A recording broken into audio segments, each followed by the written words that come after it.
XM202.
While the city sleeps, an uncommon band of heroes unites to fight the forces of evil. The Opie Anthony Show. Oh, my sweet Jesus. With Op. I want to be known as notorious. No. Ack. Everyone is always in my way. Oh, you really are deluded. And B-Cup. Kind of fat-breasted and awful. And surrounded by dullards. Ben looks like poorly spliced film. Oh, it's hilarious. Whenever Steve yawns, it looks like the back of the Batmobile and it accelerates. Pocketosis. Eric, you're not going to cry. Shut up. And armed with superhuman powers. He pulls his pants down and just starts leaking into someone's garbage can. That's rule one. How about if he gives you the old chin tap with his helmet? That's all right with me. They are living among us. Average citizens, average heroes, quietly and anonymously continuing to make the world a better place. Controversial talkers Opie and Anthony. We are just dicks. You better just sit back and watch. Yeah. Wait, what? The Opie and Anthony Show. Oh. But enough of this palaver. Let's get the show on the road.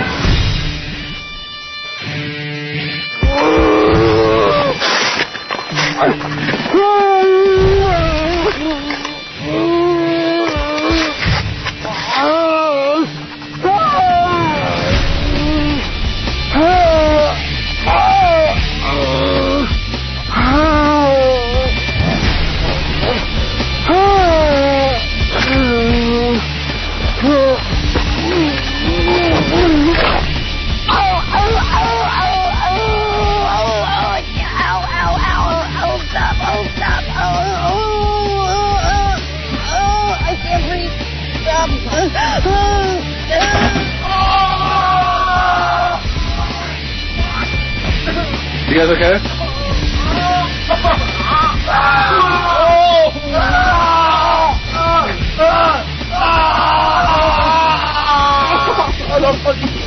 Okay, dude, what's wrong?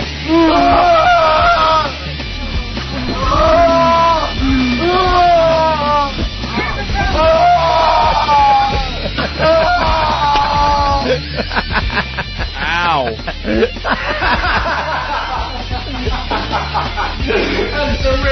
That's terrific. Hey, welcome to the Opie Anthony program. That worked, huh? That's a fine how do you do for the day, huh? Yeah, what a way to start the program. People in agony. On this fine Whip 'em Out Wednesday, Anthony. Yep. Last Wednesday was a travel day, so we couldn't really promote Whip 'em Out Wednesday. No. You can get your WOW stickers by going to opieandanthony.com.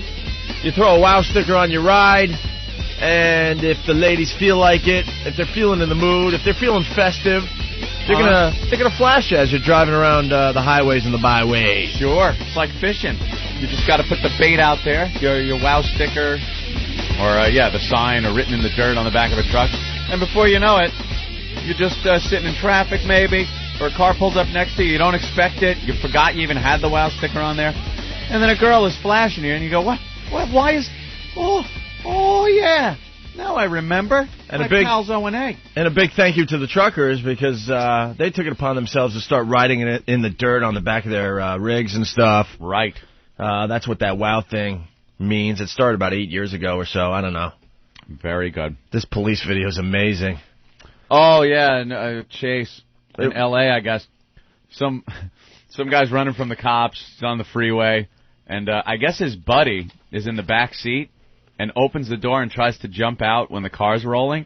And you just see his head smash onto the freeway, falls out on his ass, and just goes backwards, tumbles backwards, and just, bam, hits his head. His buddy gets out of the car and starts running, and that never works. Yeah, he falls down on the side of the road, and the cops just jump on him, and you just see arms and fists. It never works because you can't outrun a helicopter. No. That's the best about those chases. Don't they understand that? Right. Like, there's helicopters, they're tracking you. They got heat sensors on there. They could, they could press a button, and the camera will track them. You know, they don't even have to do it manually. It doesn't matter which way the copter's going, everything. They know exactly where these people are, but they continue to run. Know what would be a great TV show is the audio from the helicopter pilots. Just following these guys. Oh, look at this idiot. Look at this jackass. He thinks he's going to outrun me. He's hiding under the little wading pool. Yeah. The little kiddie pool in the backyard. One of my favorite cop episodes. Ever. Of Cops. They go in the backyard, and I guess the two guys had been doing something bad. And they're searching the backyard, and the cops notice an overturned little plastic kiddie pool, and one of the cops kicks it, and the two guys are under there pretty much spooning. They're together spooning under there. And they don't instantly get up. They just kind of turn their head like, hey, what? Like, I love the guys that never want to give up. They never want to give up. Wait, no, we were just laying here under the kiddie pool. Why are you hassling us, man? That's so true, man. They catch him dead to rights. You got to realize when it's over, Johnny. You know what I mean?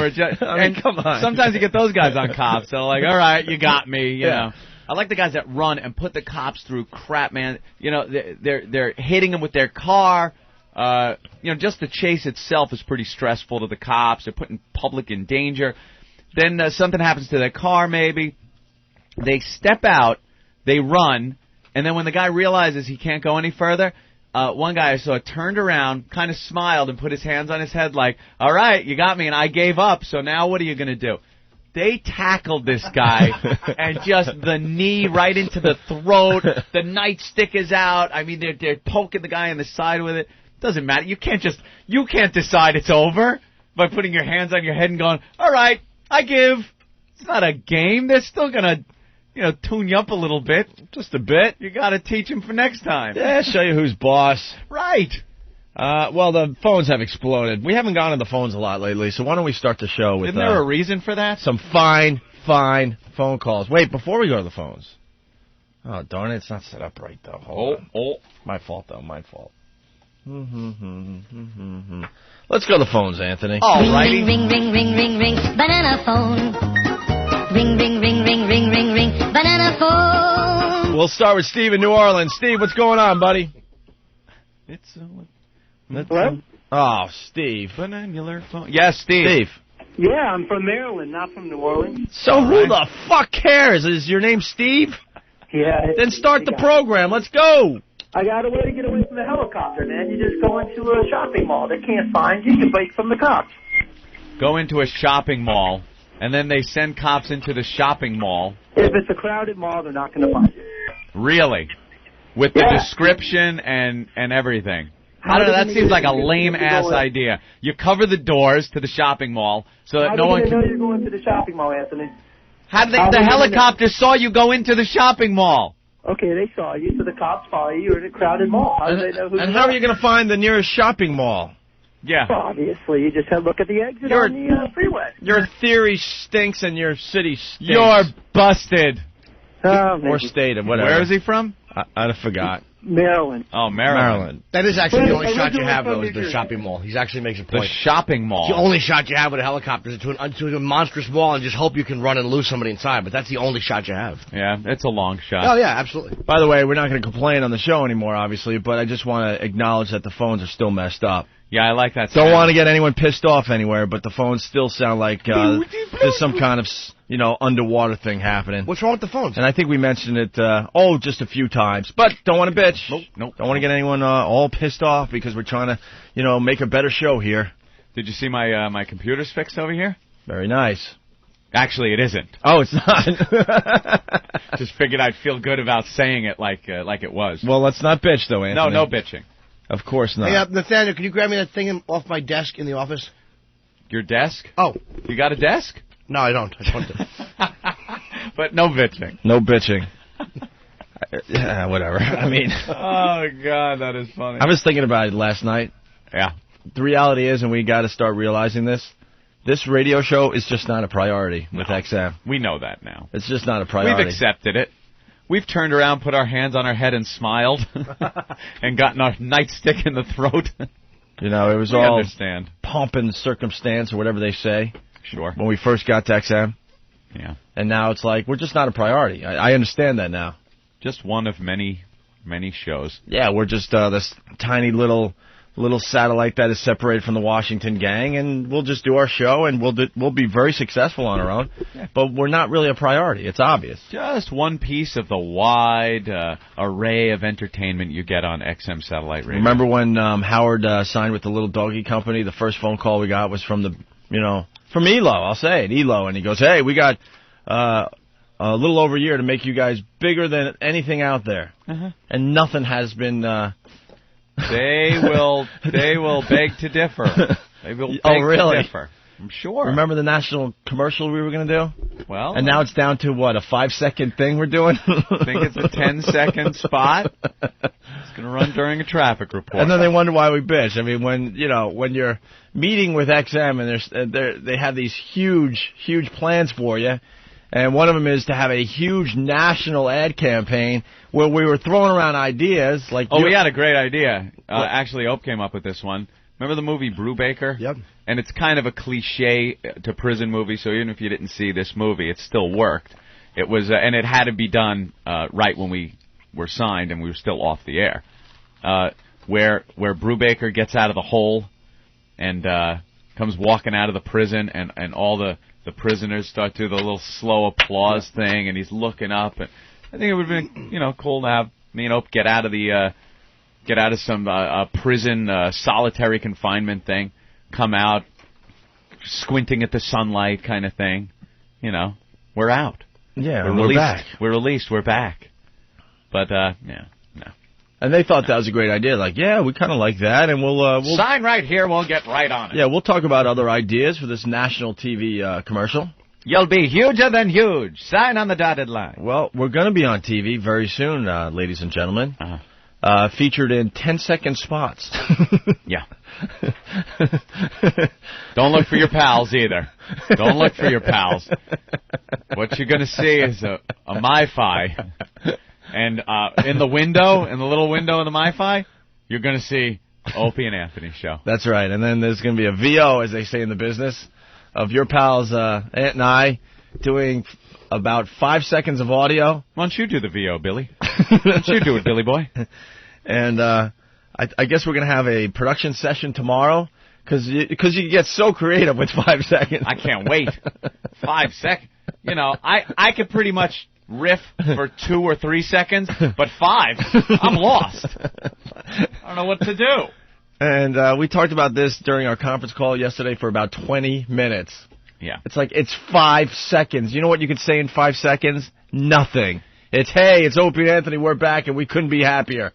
Sign up today, XM Satellite Radio. No, you're out of time. Oh, that was sick. Sorry. See? Yeah. What? I liked the... And it's going to be like local TV in some markets.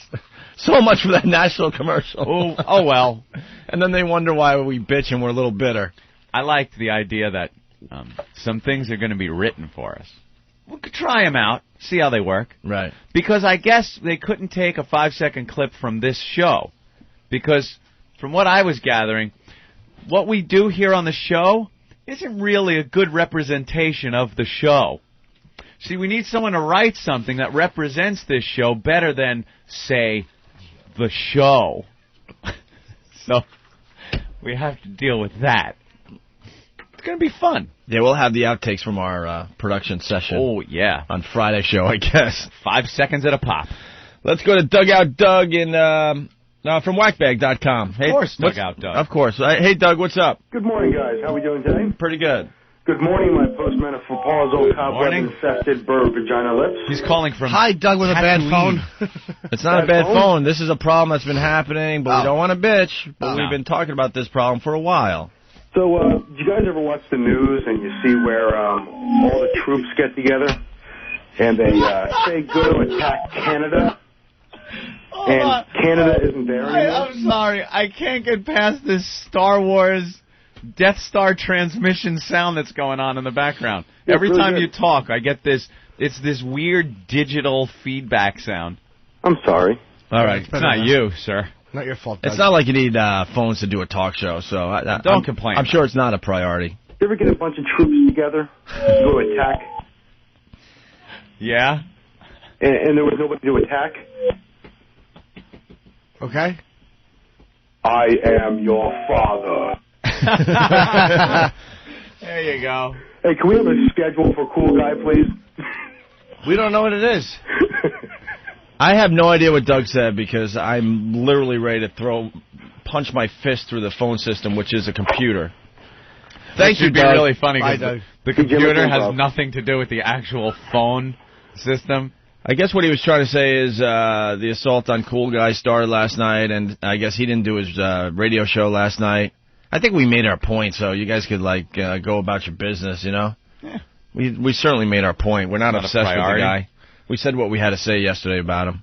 Might I add that, of course, I tuned in because I knew all those psychos from Whackbag were lined up and it was going to be awful. Yeah. And he didn't do the show, but the music was very enjoyable. It was. Credit where it's due. Yeah, I couldn't turn it off. Were you angered by that? Oh, it really annoyed me how much I enjoyed the songs. Even the night before when he was trashing me, the thing that hurt the most, it wasn't being trashed, it was being trashed as he went in to play Sabbath, the thrill of it all. I've never heard that on the radio. It was as happy as I've ever been. I'm hearing myself bashed as I'm tapping my fat feet. That was very hurtful.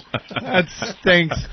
You want to hate it. You just want to hate it so much. Oh, I'm like, this scumbag. I turned it on. His Kiss shouted out loud. I'm like, I was so happy. Oh, brother. That's very funny. Things were good. The music channels on XM have gotten a lot better since we got here. I've noticed a major improvement, I was doing my MiFi thing in the park yesterday. I was skating around, checking out all the... Oh, the gates? I wasn't checking out the gates. Now you went to check out the gates. No, I checked out the gates over the weekend, and I admitted that. And I had an open mind, but I just don't get it still. With the little bit more height you get from the blades, can you touch the... You can touch them just walking... You can? Oh, yeah, you can touch the saffron. Are people jumping up to Most people don't have to jump up. Really? I mean, like someone like Rich Voss would have to maybe get a step ladder, but I was able to just kind of touch it. Yeah.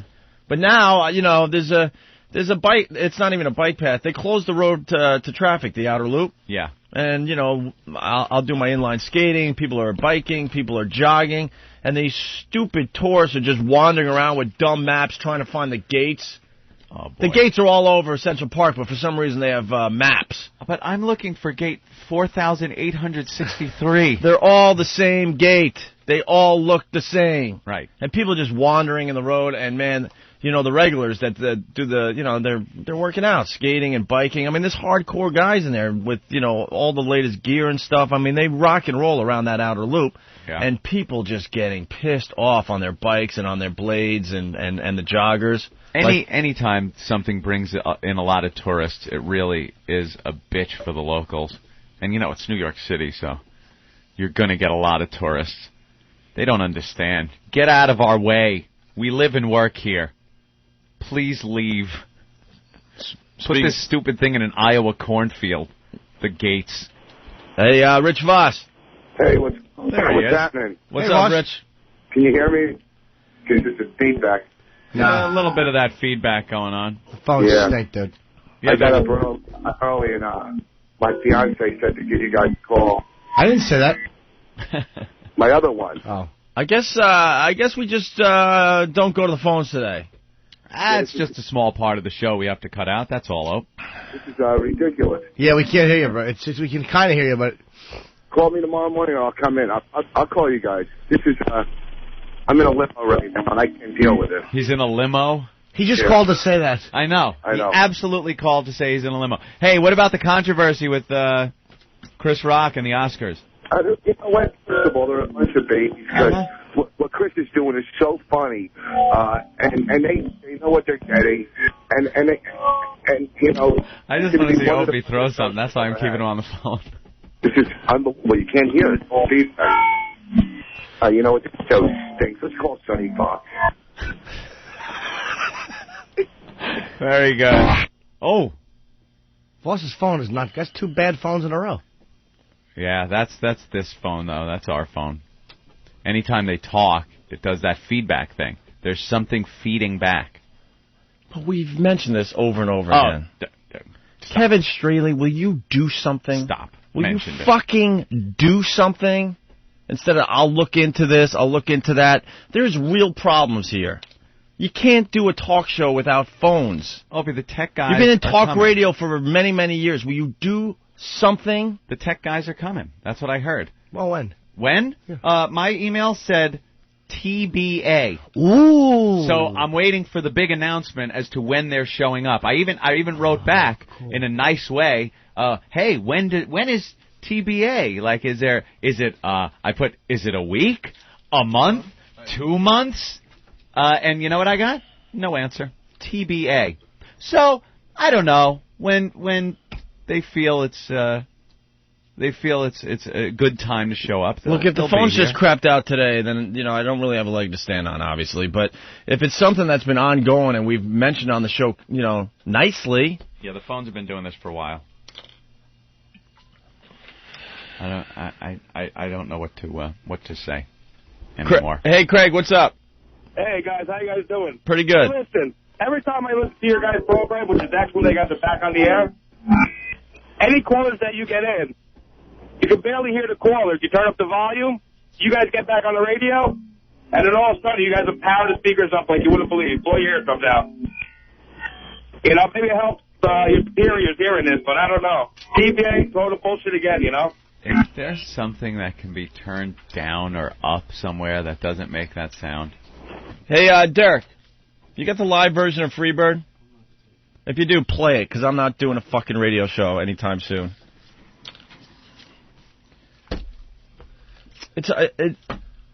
What? What? By the way, you guys missed the whole thing on Voss's call there. He just got engaged. Is that what he said? Yeah, oh, great. We got engaged. He said Jim knew, and Jim was supposed to tell everyone. I wanted him to tell. I didn't want to tell anyone because I figured Voss would want to break that news himself. Well, the phones are crapping out, so we're gonna fix the phones. We're gonna reset it all. Reset it? Yeah. When? How long does that take? A couple minutes. A couple of minutes? Okay. All right. Let's take a breath. It's awful. I know. I heard it. It's really bad today. So we missed the Voss engagement announcement. I heard it, though. I don't know if the listeners heard. I heard it in the office. I heard him say, I just got engaged. And didn't he say, not to you, Jim, or something? Oh, no, like he said my fiancé, and I said, no, I didn't. I thought he was just joking. Because he's called you his fiancé. Yeah, for a year. He introduced me to Paul Mooney as his fiancé. You know how emasculating that was? He really got engaged? Oh, Savannah, yeah. This is serious. I just didn't want to mention it. I figured I'd let Rich tell you on the show. Yeah, he's in love, man. Isn't he a one-time loser as far as marriage goes? He's a one-time loser as far as life is concerned, but she's actually very good for him. They balance each other out very well. Yeah? And, they get along. Yeah, they're great together. It annoys me, but they really are. She's good for him. She's much too good for him. Yeah. The hell is he scoring a girl like that? I don't know. Wow. Voss must really be good in bed. You think? I don't know. He'll Apparently. show you a photo of his junk to prove Well, no, he'll just open his wallet and hold it up after 4 Levitras. Oh, how awful is that going to look? Seeing her nice feminine hands putting a ring on that little stump of a finger, little finger of his. I bet you every time he puts his hand down, the ring falls off and clanks on the floor because the knuckle really doesn't hold it. With this ring, I think wedge. Oh. Is he gonna? I wonder if is he gonna do it up? Has he talked to you about this? A real big wedding, or I don't know. If a lot of times is it her first marriage? I don't know. I think so. I don't know. Because, for him, I'm sure he wouldn't care if he does it up real big. He's already been married before. But if it's the girl's first marriage, then, you got to kind of, bite the bullet for the chick. Well, once we reset the phones, maybe we can call him, because he's in a limo. He's in a limo. I'd love to know who he's driving. Where to, sir, with the stupid cap on? All right, well, we got to take a break so they can reset the phones. All right, I see it's being reset as we speak. Is that happening? Hope so. See if they work. Well, the live version of Freebird's too long, huh? Yeah, that might really piss people off. Not only that, but, to have to listen to it 5 more times on the replays. Oof. That's a good point, That's too. pretty goddamn brutal. I've noticed a lot of things. I'm not bitching here about anything, but there are certain things that play, and they play 4 times a day. And I know, maybe I listen too much because I'm here for the whole show when we do it, and then I listen to the replay to hear what it sounds like, and then maybe later on when it's on in the bedroom or something, I'll walk in, I'll hear the same thing 3 times. Oh, shut up. Shut up. And I'm talking to myself. Shut up. Oh, a little crackling noise for the phone being fixed. That was nice. Well, that's the beauty of the MiFi, though. Yeah. You can listen to whenever you want. Yeah. Well, the parts of the show you want, actually. Mm-hmm. Yeah. All right, well, from the Grammys the other night, here's a bunch of dopes getting together to sing Across the Universe. Is that how they promote it when they brought them all out? And now a bunch of dopes! And this was for the tsunami victims, so check it out and we'll continue. Bunch of dopes.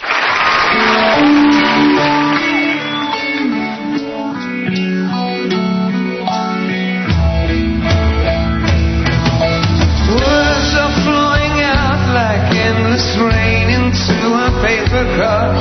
They slither while they pass, they slip away across the universe. These are pathways of time, drifting through my open mind, caressing indifferently.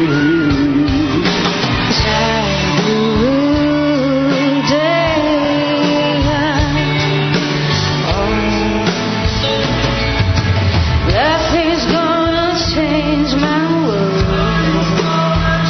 Oh, nothing's gonna change my world. Nothing's gonna change my world. Nothing's gonna change my world. Nothing's gonna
back. Come on. Something's gonna change my world.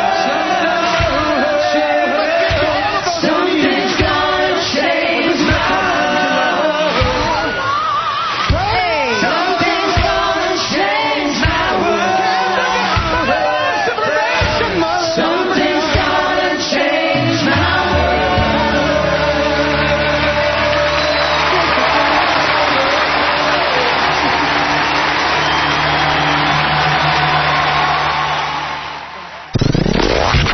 Came up with something years ago. Basically, it says Whip 'em out Wednesday.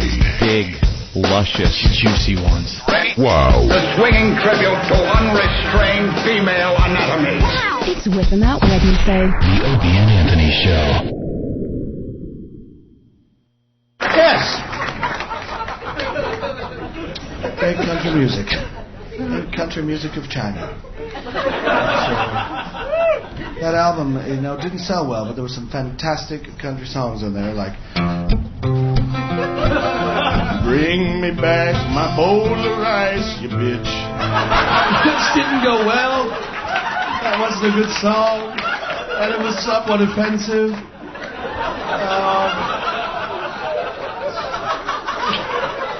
And this one. Well, the Yangtze flooded again, there's mud in my clogs. And my whole family was crushed by giant logs. Well, they're damming the river up in the Three Gorges. And I might have sex with a pig. That was a weird song. I don't really understand, I don't think the translation was good there. It was very bad. In fact, might have sex with a pig. That's not, You like it? No, I don't like it. And who would? They never call. And if by accident they do call, the phone has fallen off its hook at the farm, and they've gotten a doc to poke the numbers. All you'll hear is...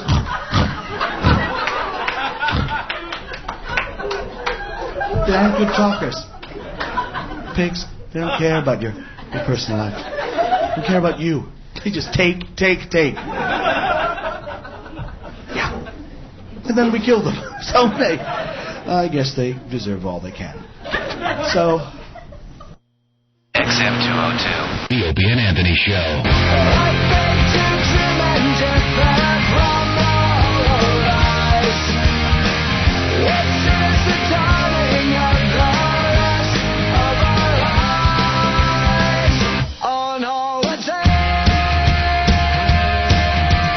You're checking out the Opie and Anthony program. It's Whip 'em Out Wednesday. Thanks for joining us. I guess we reset the phones, Anthony, so we'll see how this goes. Ooh. It's a mystery now. Who knows if they're going to work or not. If we plop it down and hear that sound, I'm just going to flee to a bomb shelter. I'm going to run for my life.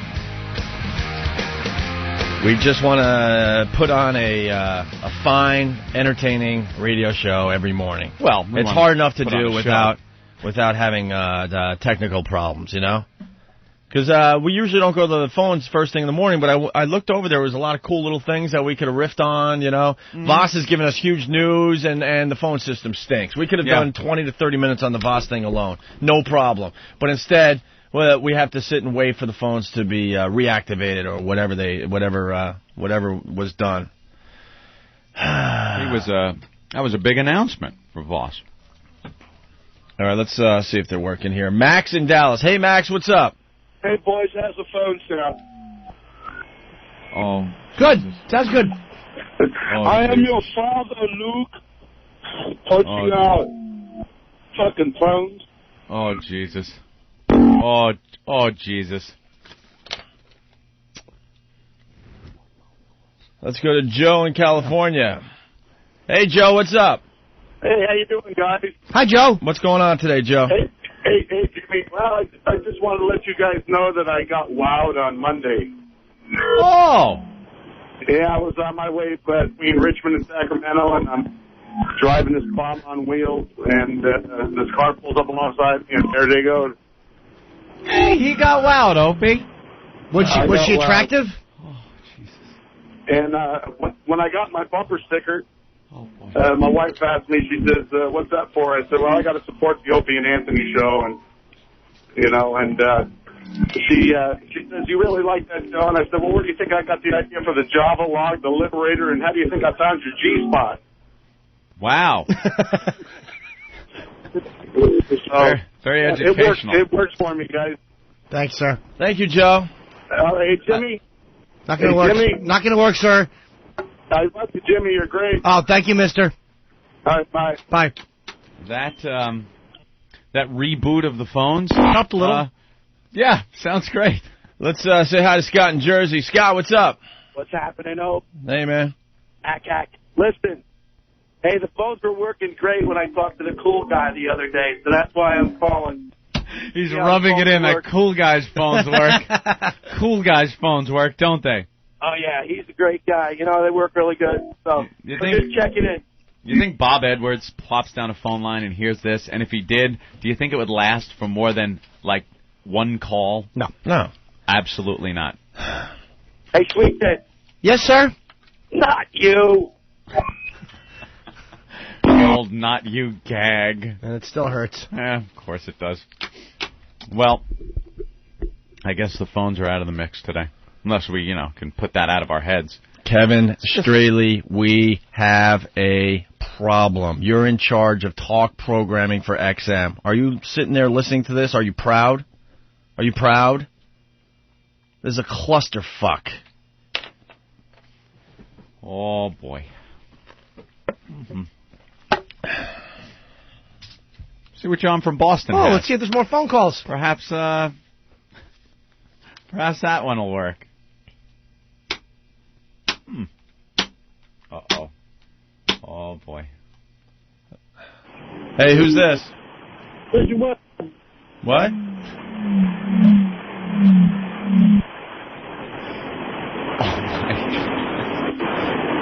Hello? Yeah, it's William. Who? William. William, what's up? Hi, William. Right, we got his name. That only took there you go. a minute. How's it going? Pretty good. Having a great show today. What's up, William? I just wanted to tell Opie to quit playing the damn bananas. What? What was that? William, what did you say? I just wanted Opie to quit playing the banana song. My grandmother called me and I answered the phone, banana phone.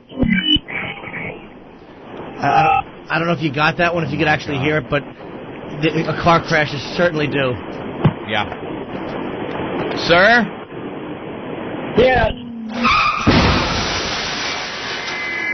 Punching out, guys. A little late. Punch out of flaming wreckage. Yeah. We interrupt this program to bring you the ozone midget sighting of the day. Mike from New York. Hey, how you guys doing? Good, what's up? Hey, sweet nipples. Hi, Mike. All right, I saw him. I was in Walmart. I got a really bad echo. Oh, that's okay. We haven't. The phones are fine No, today. I'll tell you. I saw a midget, and she was carrying balloons, and all these kids kept saying, "Mommy, look at the little clown," and she was getting all pissed off, and she was getting really angry. It was funny shit. Meanwhile, back at the show. All right, here's the deal. It's obvious that Kevin Straley doesn't really listen to us, so maybe you guys could email Kevin Straley and tell him what the problem is with the phones. Yeah, so you got a pen and pencil? I'll wait. Mm-hmm. All right, looks like everyone got their pen and pencil. Yep. Kevin Straley's email, and this is his actual email. Kevin, look at Ben getting all pissed off. Tough shit. We've been talking about the phones forever. He's in charge of talk programming. Maybe he'll get the point now. Kevin.Straley, Straley, at xmradio.com. Mm-hmm. You tell him how much the phones stink, and maybe he'll finally, help us out. Kevin.Straley, Straley, at xmradio.com. Oh, Mr. Roboto's checking in. Domo arigato, Mr. Roboto. Domo. Domo. Domo arigato, Mr. Roboto. Domo. Domo. Very good. Help me, Obi-Wan Kenobi. You're my only hope. That's funny. Help me, Obi-Wan Kenobi. Houston Improv, February 24th through 26th, 713-333-8800. Thank you. Punching out. See ya. Very you know how good. happy I am the phone didn't crap out while the phone number was going out? As long as that plug gets through. All right, well, the phones are out of the game today, so we'll have to figure something else out because we're professional broadcasters. Yeah, so. we're going to have to rise above this. And well, we still got to take our cool phone call at 8:45. We still have to do that. The what phone call? The phone call we have our guest and friend of the show is calling in. Oh, right. Oh, Bernie Getz. Yeah. We can't do any phones today, so. But Bernie's supposed to call. We haven't spoken to him in so long. He's going to update us on his invention. Hey, Derek, why don't you play Mr. Roboto by Styx, and we'll Jesus. We'll see if Mars could maybe patch the phones together. Oh, Jesus, Mr. Roboto. Why not, man? I agree. That's awful. Jeff the Trucker. Yes, sir. The O&A Army has to call in XM customer care after 8 and get 50,000 phone calls. They're going to have to get off their asses and fix these damn phones. All right, thank you, Jeff. Thank you. Thank you. Love you guys. All right, we're going to try something else with the phones. In the meantime, listen to this really awful song.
much technology. Machines to save our lives. Machines dehumanize.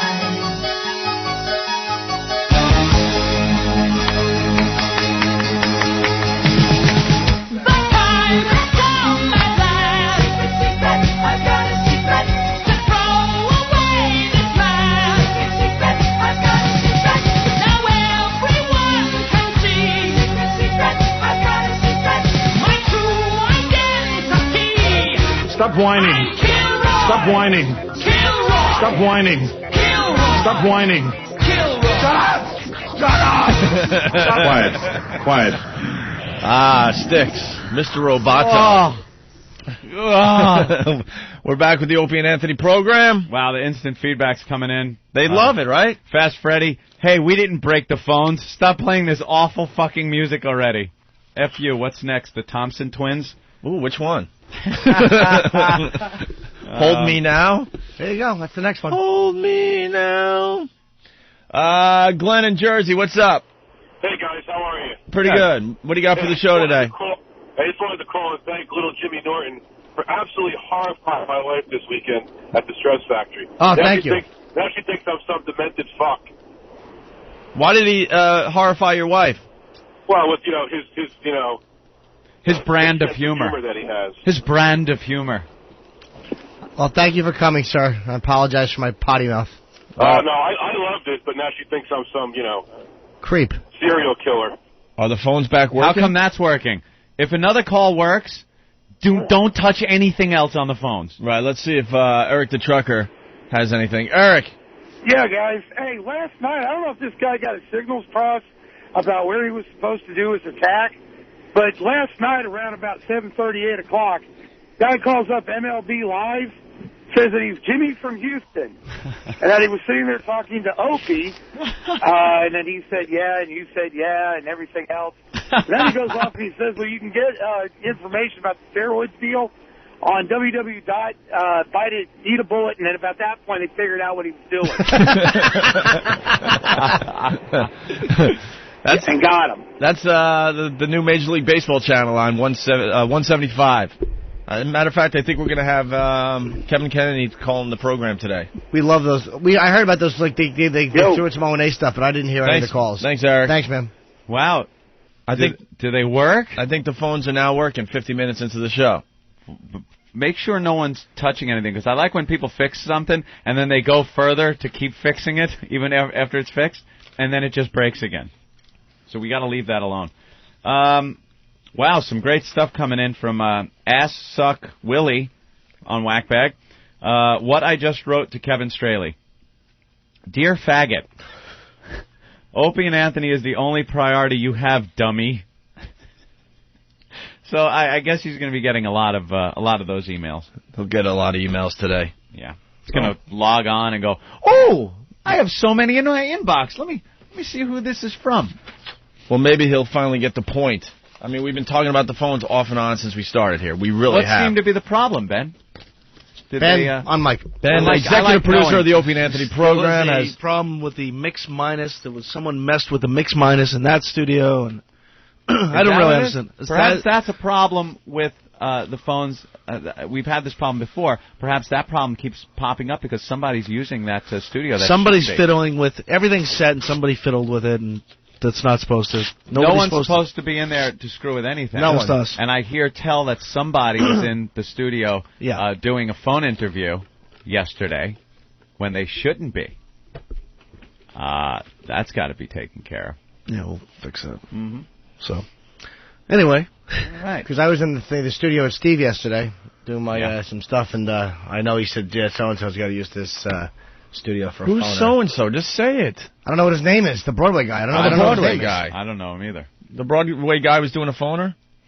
That's what I've heard, yeah. And perhaps it could happen that somebody turned something they shouldn't have turned and screwed up our phones. Yeah. And screwed up an hour of the show. Yeah, good. Good. Next time we'll just play some Broadway tunes. Which one you want to hear? Oh. I don't know, something maybe from Oklahoma? Or Don't Cry for Me, Argentina. That's a good favorite one. of mine. How about something from Jesus Christ Superstar or West Side Story, the classics? How about Bye Bye Birdie? Or something from Rent. Rent? Or how about just a song on Broadway? Play something from Rent, do some crystal meth, and have ass sex. Spread that high-speed AIDS. The great AIDS, yeah. Wow.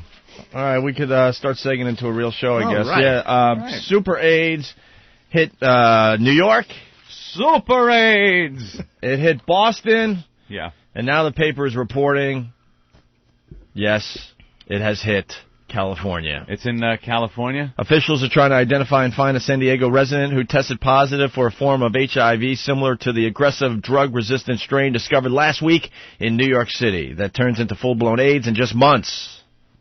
How handy that AIDS is. You don't have to sit around and wait for it. Yeah. It's the express AIDS. The Excella of AIDS. So Super AIDS has made its way to California. Came down from the Fortress of Solitude. There it is. AIDS, my son. Go down and infect the planet. A big A on his shirt. Flying fist first into man's asses. And then in part 2, 3 of them come, Houston, we're here to sodomize you. Kneel before Zod and suck my dick.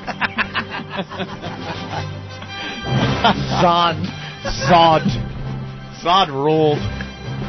Yep. Super AIDS is out there. Now it's in New York, Boston, and San Diego. And San Diego, California, yeah. And the mayor of New York City has a great way to keep Super AIDS under wraps. Yeah, Super AIDS. He's going to or under control, I should kryptonite. say. Well, no, it's a city council. Oh, I thought it was the mayor. City council has gone to the mayor and asked him to do something about this before it gets out of control. And their answer is, Mayor, you have to crack down on the crystal meth problem. That's what they're blaming for this Super AIDS. They're saying that crystal meth leads to this promiscuous, unprotected, gay sex. I don't know about that. So if a straight guy does crystal meth, yeah, next thing you know, he's going to be getting banged up the rear. I'll admit, back in the 80s, I did a couple of toots of crystal meth. Are you insane? I have never in my life had a yearning for man-ass after doing that. Never. Crystal meth? You did crystal meth? A little crystal meth. Just checking it out there in my cocaine days. My cocaine days. Everyone had some cocaine days, didn't they? Except Jimmy. Jimmy didn't do no drugs. Did you do coke? Are you kidding? I used to smoke it. Did you? Yeah, I loved it. Wow. I think I'm sober at 18. Yeah. Jimmy figured out very early on that the drug thing wasn't for him. I got off the drugs about stopped doing anything back in like 86, I guess, around there. Yeah, about 86. It was a short-lived period in the 80s that I was doing some coke and, yeah, smoking it, freebasing it up. And, yeah, and then my brother would, bring home some crystal meth. Oh, let's check that out. Oh, it burns. And all of a sudden you're wired out of your gourd for, the whole night. Compared to coke, what does it do to you? It just gives you that speedy buzz. It's not that euphoric kind of cool, no matter what you say is cool cocaine buzz, You do coke, you get that speedy type thing, but you're also feeling pretty good. Crystal meth, you just do it, and you have all this energy, and you need to choke a hooker or something. You're out of your mind. And it burns. It doesn't cut up into lines like coke either. It's like rubber cement. It just burns. Does it look like crank? Yeah, it is crank. You did crank? Like the same in thing. high school, yeah, sure. Yeah, crank and crystal meth are the same thing. Oh, it's just a different word for... yeah. Oh, I hadn't heard. I didn't realize that. Okay. Crank. Yeah, good stuff. Oh, good so I've done it too. Kids, try it. Oof. Yeah, and then it just got to the point where it was, you just know it's bad for you. It's bad for your wallet. It's bad for everything. And then I just went, something? I'm not doing this anymore. It wasn't one of those, and then I hit rock bottom and had to. It was just, you assess the situation and go, I'm sitting in my apartment doing coke, wondering, hey, where can I get a little more? You kind of look at the carpet and notice a big pretzel salt fell on the floor, and you're kind of eyeing it like, I could put that in the pipe and see if it melts into the screen. And you go, I think I've had enough of this stuff. So you just quit cold turkey? Yeah, because it wasn't... Never really had the urge again? No, not at all, ever. It was that, but the girl I was with at the time was still doing it. So that kind of broke up that relationship, too. She wouldn't stop. And I hadn't become like one of those, and you will stop doing it. But I'm like, you know something? I tried instilling my wisdom on her, saying, maybe you shouldn't be doing this. It's really not good. It's, you're spending your money on it and stuff. And she said, all right, I'm not going to do it anymore. And then she'd come home, and her jaw is going a mile a minute, and her eyes are all open, and she's trying to say she wasn't doing it. So I'm like, all right. Time to move on. Same chick I hit with the homemade stun gun. Oh, really? Yeah. Carrie, her name was. Why did you hit her with the stun gun again? I forget this story. I want to see if it worked. I had gotten a schematic. You went to Radio Shack or something, right? And made your own stun gun? I got a schematic to build a stun gun. Yeah, okay. So I went to Radio Shack. I was bored. I bought a bunch of the, resistors, capacitors and stuff, and a circuit board, a couple of prongs that I got, I guess, from Larry's Hobby Shop. They were actually 2 axles for model airplane landing gear. I got the plastic case from Radio Shack, the little blue cases and the buttons and stuff, and soldered it all together. And I guess I didn't have the contacts close enough together where they would arc when you hit it, because, a stun gun goes bzz, bzz, so it wouldn't arc. So I didn't know if it worked or not. So she was sitting on the couch, and I was sure if I built it, it wasn't going to work. And I kind of just touched her leg with it and hit the button. Oh, bam! She's down. She just went down. Did she flop like a fish? No. It didn't have the real power of a professional stun gun. So she didn't go out or anything like that. But it shocked the shit out of her. And she was pissed. She starts crying. I felt all bad that I hit her with the stun gun. That's insane. But there was this little bit of pride that I had that it actually worked. Of course. That I soldered it together myself and it actually worked. What a tool. Then we did more coke. The good old days. You broke out the bag of coke and everything was okay, right? Then everything's fine again. That solved that fight. Sure. Anthony from Oceanside. What's up, Anthony? Anthony. Hey, jackass, humming to yourself. Anthony. All right. Anthony? Anthony? Opie? Opie? Anthony? Jimmy? I can't hear you guys. Anthony. I can't hear you guys. You can't hear us? Hey, jackass, humming to yourself. Can't hear you guys. Can't hear you. Anthony? Can't hear us? Hello? Anthony? Can't hear you guys. Opie? Can't hear you. Opie? Can't hear you. Yeah? I can't hear you. Hello? Anthony? Yeah, now I can hear you. Jesus Christ. What happened? What changed?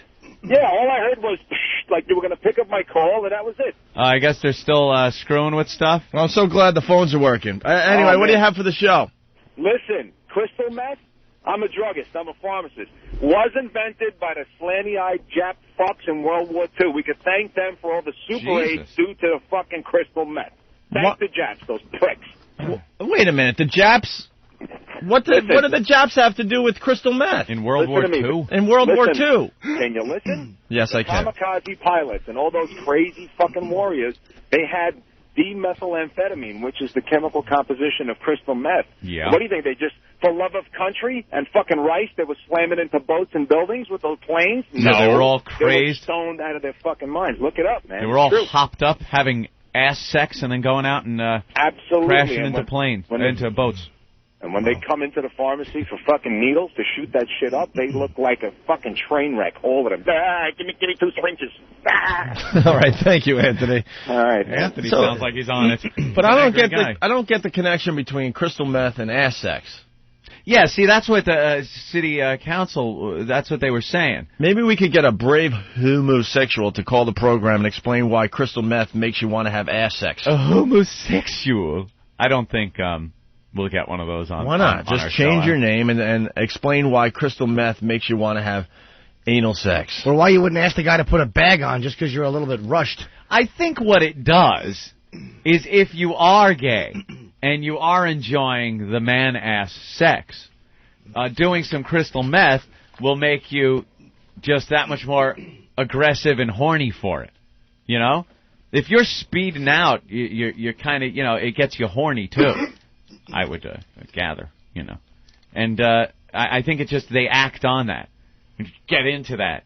Not thinking about, they're all hopped up. They're not thinking about rubbers or anything. So you have the unprotected sex. You get the AIDS.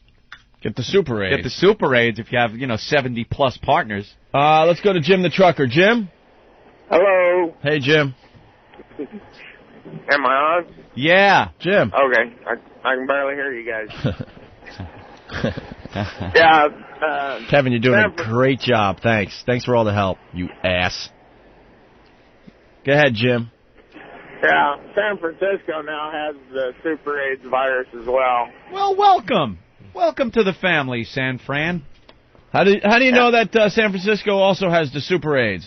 There was a write-up in the newspaper about the gays in San Francisco are suing the public Recs department. They're saying that they're getting AIDS from toilet seats. After further investigation, they found out they were sitting down before the other fucker was done. That old gag. All right, we might have an old hack joke. We may have a homosexual. Sauce, what's up? Hi, I'm calling about, I'm gay, and I live in Miami, and I know about the connection between dextromethamphetamine. I'm going to be a nurse, of course, and, well, basically it lowers your inhibitions, so you're going to fuck anything that moves, and that goes for straight people, too. Oh, even straight people, if they do some of this crystal meth, they will just be drawn to man-ass. No, they're not. Well, it just lowers your inhibitions, whether you're straight or gay, meaning if you're a straight guy doing crystal meth, you'll take chances with your straight sex as well, right? Exactly. Oh, I thought he meant you'd turn gay. No. I didn't mean that. I mean that you may go without a condom. You may go without. You'll just do it. It's crazy. It's like you lose your inhibitions completely. And injectors are also more prone to infections such as hepatitis C, et cetera, et cetera. Well, we all know that. So, do you do the crystal meth? No, when I was a kid, I experimented with it. And you just sex was awesome on it. But you were drawn to the man ass? Yeah. What is it about the man ass? Yeah, what is it about the man ass? I don't know, but I guess it's in my DNA. Do you like everything about it? The smell of it?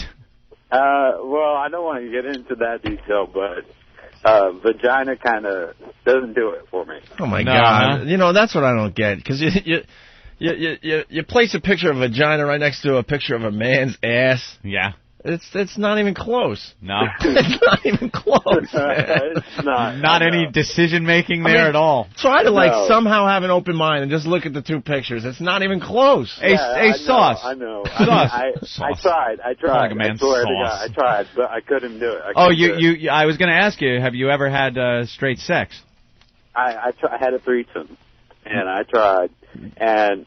That's why I believe that the homosexual thing is in your genes, because to look at a man's ass and go, that's what I want. It's like, look, man, I mean... I asked a straight guy, I'm like, okay, now think about it this way. Could you possibly go, gay? I mean, could you possibly go, rim a guy's ass? No, you can't. That's the answer. Did you try it with a girl? Yeah, I tried. Like you put it in and everything? The flag didn't go full staff at all. No, huh? You are so gay. Yeah. You just look at those things and boing if you're not gay, All right, Sauce. Well, thank you for helping us out with this connection thing. Okay, thank you. And thanks for listening. We appreciate it. Patrick in New York. There was a gay bartender that worked at one of the comedy clubs. Yeah. And he said that he went to Fire Island and this gay other guy picked him up and was eating his cheeks.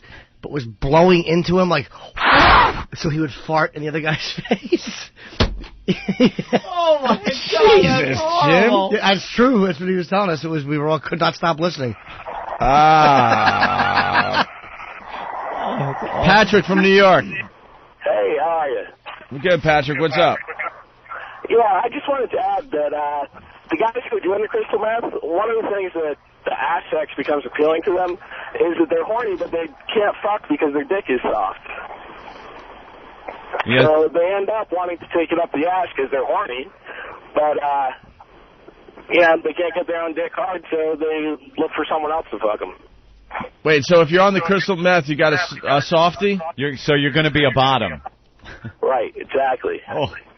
All right, well, we're figuring out the connection today, Anthony. Yes. Mike from New Orleans. What's up, Mike? Yo, what's up? Hey. Same thing. I'm definitely, with the meth, you are not getting a rod. There's no way. Any kind of amphetamine usually makes it so it's very hard to get a rod. But once you do, it's the whole friggin' night. You might as well be on Viagra. I never understood how guys said they would take coke and rub it on their mule to stay. I could never. It would have deadened it for me, and I would have had no desire to have sex. Who's wasting coke on their mule? Tony Montana got a mountain of it on his desk. You flop it in there. Oh, yeah. You usually have a little vial. What the hell? Who's rubbing it on their mule? Oh, I've heard stories about people who've done that so they can have sex longer. And does it work? Apparently it does. I mean, for me it wouldn't. I'm so weird that I would do nothing for me. Seems like it wouldn't numb it through your skin, but... All right, Ann, why don't we take a break? We're starting to get the show back on track here, okay? Back on track? We're talking about man-ass. Well, I understand. Super 8 has hit New York, it's hit Boston, and now it's hit California. Everyone has AIDS. AIDS, AIDS, AIDS. AIDS, AIDS, AIDS, AIDS, AIDS, AIDS. Everyone has AIDS. And so this is the end of our story. And everyone is dead from AIDS. It took from me my best friend, my only true pal, my only bright star. Well, I'm gonna march on Washington, lead the fight and charge the brigades. There's a hero inside of all of us. I'll make them see everyone has AIDS. My father, AIDS. My sister, AIDS. My uncle and my cousin and her best friend, AIDS. The gays and the straights and the whites and the spades. Everyone has AIDS. My grandma and my dog are blue. The Pope has got it and so do you. Come on everybody, we got quilting to do. We're gonna break down these barricades. Everyone has AIDS, AIDS, AIDS, AIDS, AIDS, AIDS, AIDS, AIDS, AIDS, AIDS, AIDS, AIDS, AIDS, AIDS, AIDS. Welcome to the Opie and... Hello? Hi, Ma. Ma, I'm working. I'll call you back, okay? Love you too. Welcome to the Opie... Hello? Ma, I'm working. I will call you back. Welcome to... Ma, let me work. Welcome to the Opie and Anthony Show. Whew, finally. 4 additional radios, 1 plan. The XM Family Plan. You can add up to 4 additional XM radios to your account for only $6.99 a month per radio. If you already have more than 1 radio, convert to the Family Plan today and start saving. Go to familyplan.xmradio.com or call XM Listener Care at 1-800-XM-RADIO to learn more. Keeping up with everything that's happening on XM We're picking up a massive signal. can be as easy as opening your email. The XM Signal. The XM Signal. XM's free email subscriber newsletter, delivering XM programming highlights, special offers, and new product announcements right to your inbox every week. Visit xmsignal.xmradio.com to sign up. The XM Signal. The XM Signal. Jim Norton from the Opie and Anthony Show. Hi, Angel. Live. Houston, lucky you. The Improv, February 24 through 26 only. That's right, Houston, the Improv, February 24, 26. Box office 713-333-8800. 713-333-8800. For more information, check out Jim's website at edobullet.com. XM.com. I'm very good at cutting the radio spots. It's the O&A virus. XM 202. XM News, Talk, Sports, and Information. It's everything all the time. XM 202. The Opie and Anthony Show. Now this looks like a job for me, so everybody just follow me, cause we need a little controversy, cause it feels so empty without me. I said this looks like a job for me, so everybody just follow me, cause we need a little controversy, cause it feels so empty without me. All right, we're back with the Opie and Anthony program. Let's say hi to Max in Dallas. He was trying to tell us something about an hour ago. Max, what's going on, buddy? Hey, guys, how's it going? Faithful listener of the program, by the way. I recognize Max's voice. What's up, Max? Yeah, I was listening to the replay of Russ Martin down in Dallas last night, and I guess he's got like 2 websites, a free one and one you got to subscribe to, so you guys could probably get the audio from it. But somebody sent him an air check of Ron and Don, and they were making fun out of it, and they were talking about all the people that's tried to get his time slot down there. And I guess Ron and Don was one, and somebody else. And he said, oh, yeah, Opie and Anthony. And he said, so somebody from your show or one of you guys or something sent him an email like you were trying to make friends with them and took your name off of it or something or other. And he said he found out it was from your show because of the web domain or something. See? And I can't remember exactly all was said, but more or less, like, he's pissed off at you guys and that you're pussies and he wasn't going to talk to you or something like that. Did he mention our name? Yes, he did. There you go. Another guy that's got the virus that's going to help us get huge in radio again. Show about halfway through the show, so if you guys want to have your man there, check out the website. Dude, this guy is obsessed with our program. I'll tell you what happened. We were syndicated to the same station he was on in Dallas.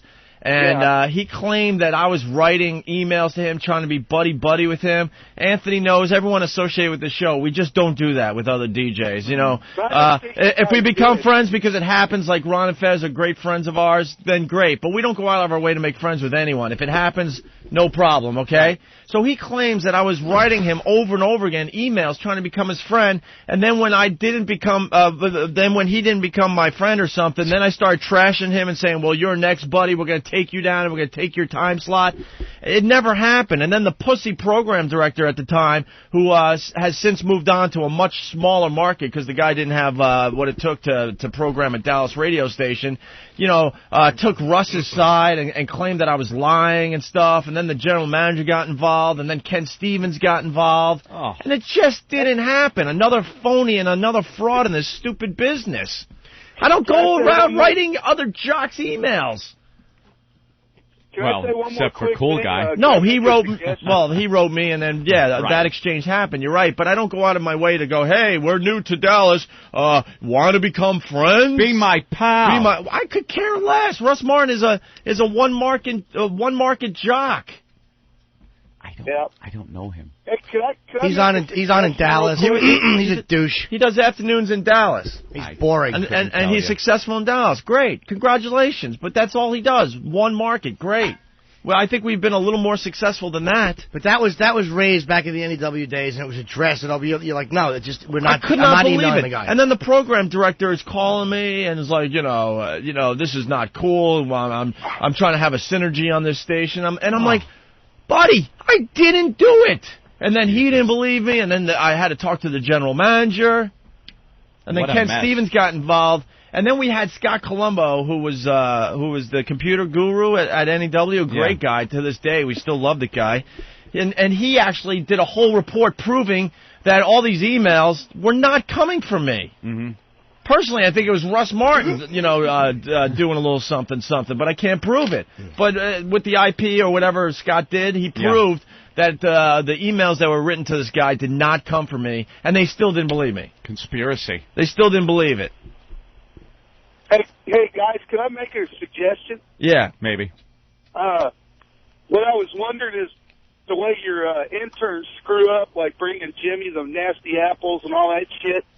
You guys ought to have like a dartboard of punishment and let your interns throw darts and they got to do the punishment. Thank you, Max. All right, he's back. Rich Voss. Hey, what's going on? That's better. Voss, an hour ago you're on, but the phone was so awful and we were just losing our minds that we had no idea what you were saying. Are you trying to say that you're now engaged?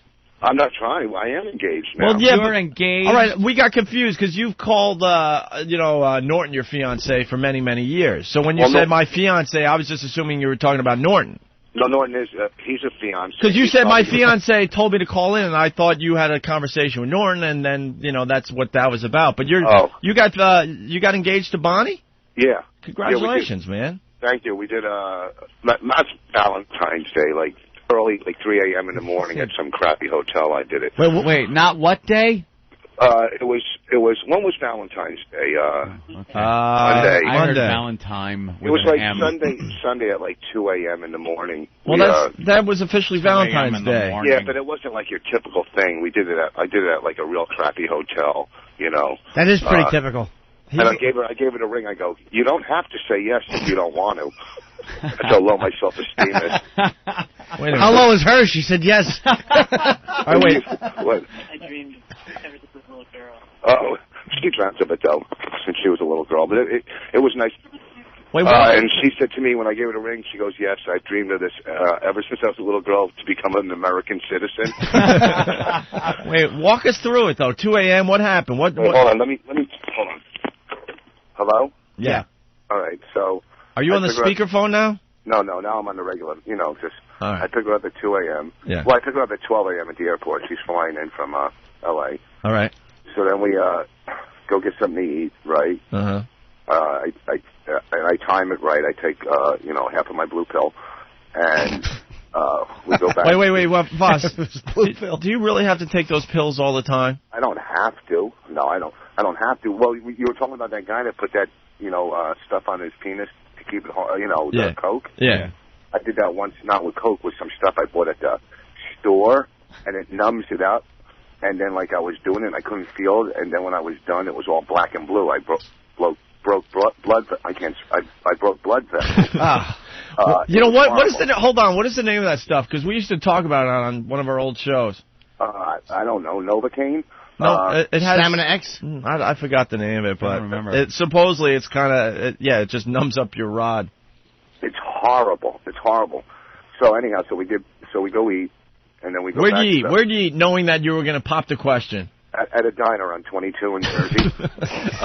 Jesus, dude. What a romantic you are. Don't you know you got to set it up nice? You got to go out to the really nice. It's Sunday. Go out to a nice dinner, then to the nice hotel, and then pop the question. You started the evening at a diner. All right, so then we what went happened? To the diner, and then we I made reservations, and we checked into the Best Western. Dude, you were a network star. What are you doing? Well, because I got a deal. We were only staying there for like 3 hours because we had to fly the next morning, so I got it for under 100. So I wanted to take the Best Western, right? Right. And I also got a deal on the ring. I bought it for my friend. So we go to the Best Western, right? So, first earlier that night, I picked up the ring, right? Picked up the ring for my friend. He was going to get married, but he didn't. So secondhand ring. And then once I had the ring, I already bought her diamond earrings for Valentine's Day. So now I had the ring. I'm thinking, well, can I, bring the earrings back? Because I don't want to give her too much stuff, I want to bring the earrings back, but then I'm thinking, what the hell? So, now I got the ring. Then, I pick her up. We go to the diner. We check into the Best Western. And then I give her, she gives me some Valentine's stuff, some nice stuff. And then I give her the earrings first. And she looks at them, and she's kind of, happy, but you could tell, she's like, ugh. Why, was she expecting an engagement? Well, she was probably, all girls are expecting an engagement. How small? You weren't expecting it? Hold on. How small were the diamond earrings? What's that? How small were they? That's why she went, ugh. No, they weren't small. They're they were they're almost like a quarter carat a piece, the earrings. That's small. Did you know they were small, or they just look big in your hands? Look like the Hope Diamond. Yeah. I mean, most women would say that that's small. What, a quarter carat a piece? You said almost a quarter carat. What's that? You said almost. Well, yeah. Yeah. Voss got him in that mine with the 6 other dwarfs. Like a 12 with a carrot, whatever. All right, so she's like, oh, whatever. Why? She was kind of expecting that you were going to pop the question? No, she was scared I was going to ask her, but yeah.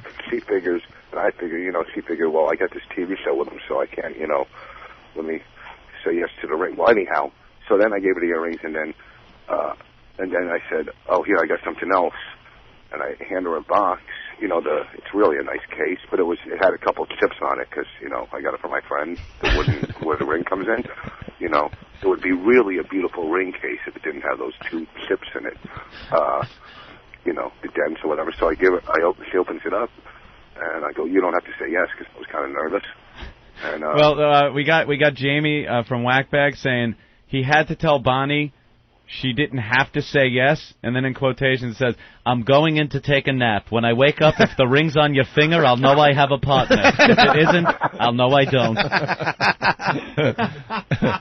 So, no, we were destined because, we get along great. She's cool. She's funny. Now, Rich, is this her first marriage? Yeah, it's her first marriage. Her first. So this, you don't understand how special this is.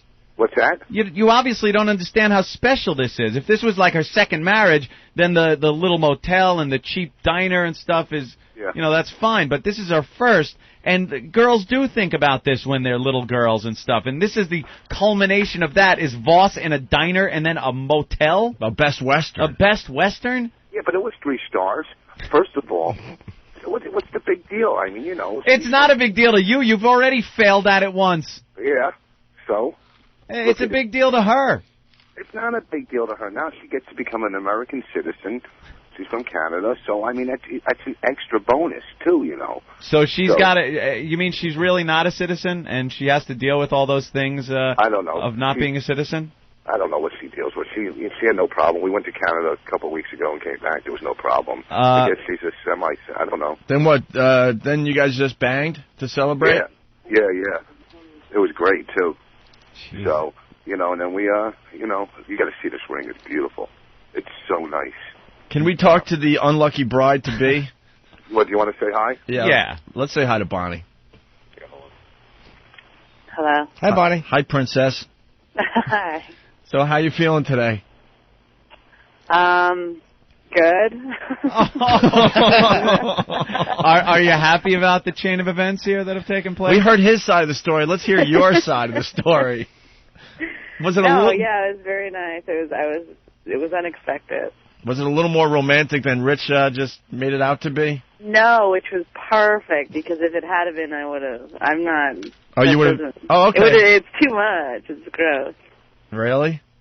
Yeah. So you didn't want to puke or anything? Yeah, exactly.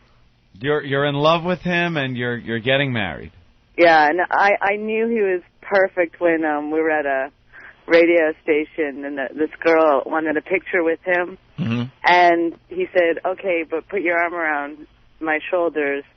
And the girl did, and he goes, "Okay, now squeeze my neck." And she did, and he farted. What a disaster. That's fantastic. Are you going to be, I'm hoping that they have kids. Yeah. So Voss could be a, how old's Voss now? 55 or something like that? Like Tony Randall, he'll be. Just a doddering old fool with young kids. Right.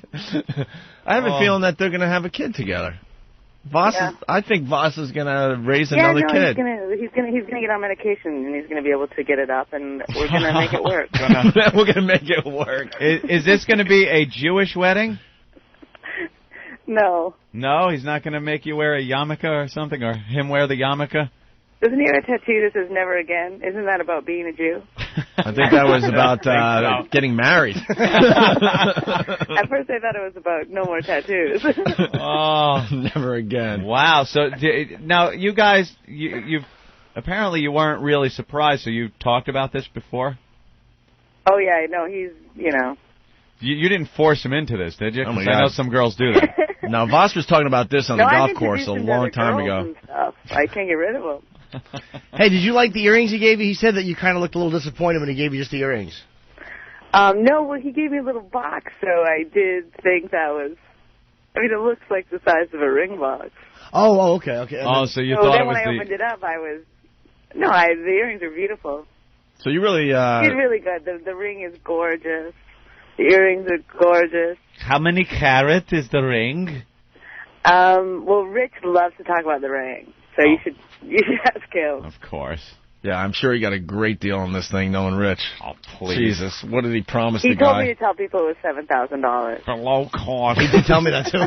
Really? Yeah, of course. $7,000. He told me the other night that he So I calls don't me know back. what the real cost is.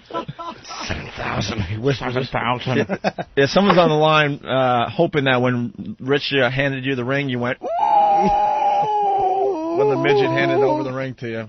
It's a little inside joke on our show. All right. Congratulations, Bonnie. Yeah, congratulations, Thank you, guys. Bonnie. Congratulations. Norton, I hope this doesn't, put a wedge between us. No, I understand. It was a long time coming. He has to for his kids. He has to keep up appearances, so I'm happy for you. Appearances.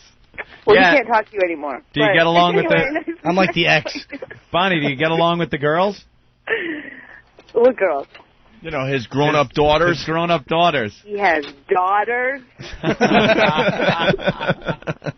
No, I love them. They're great. Aren't they? They're so funny. Aren't they close to your age? Yeah, they're just a few years older than me.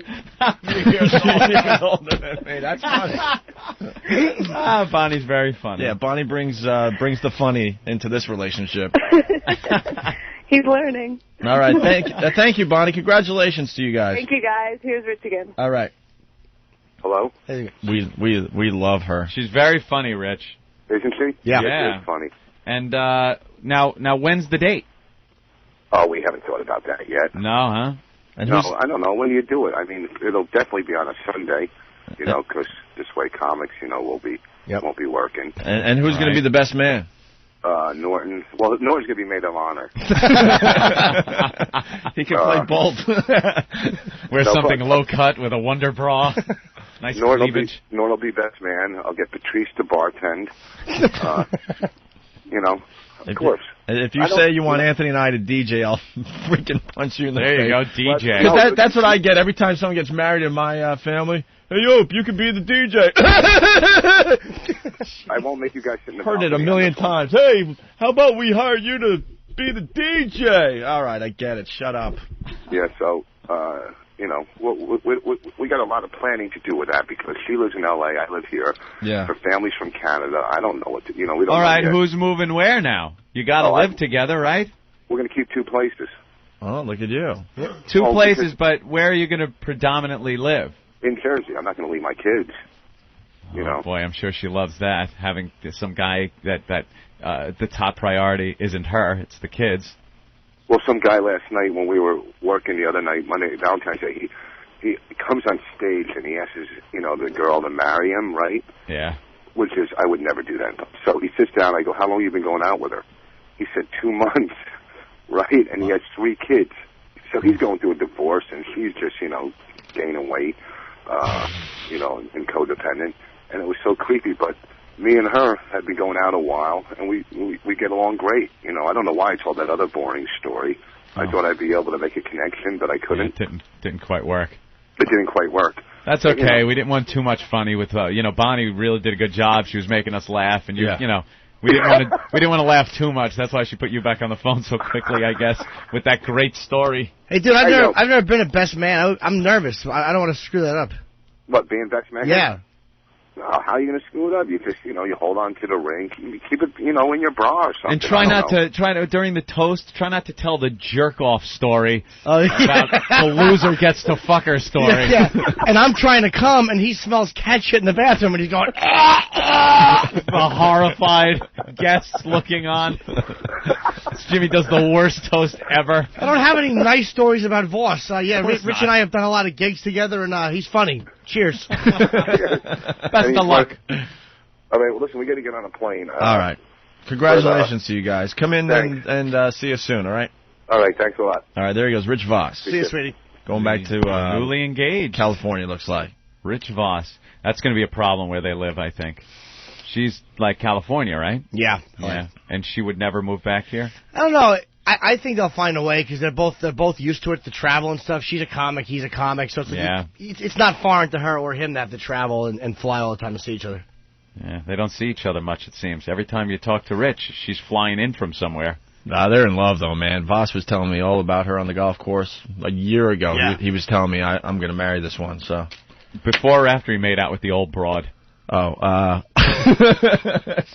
the grandma? I love her so much. Come here, Granny. I think that was before Bonnie.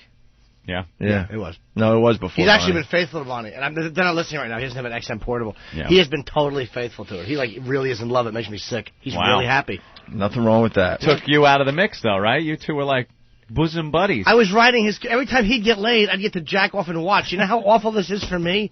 Could selfish Voss think of me?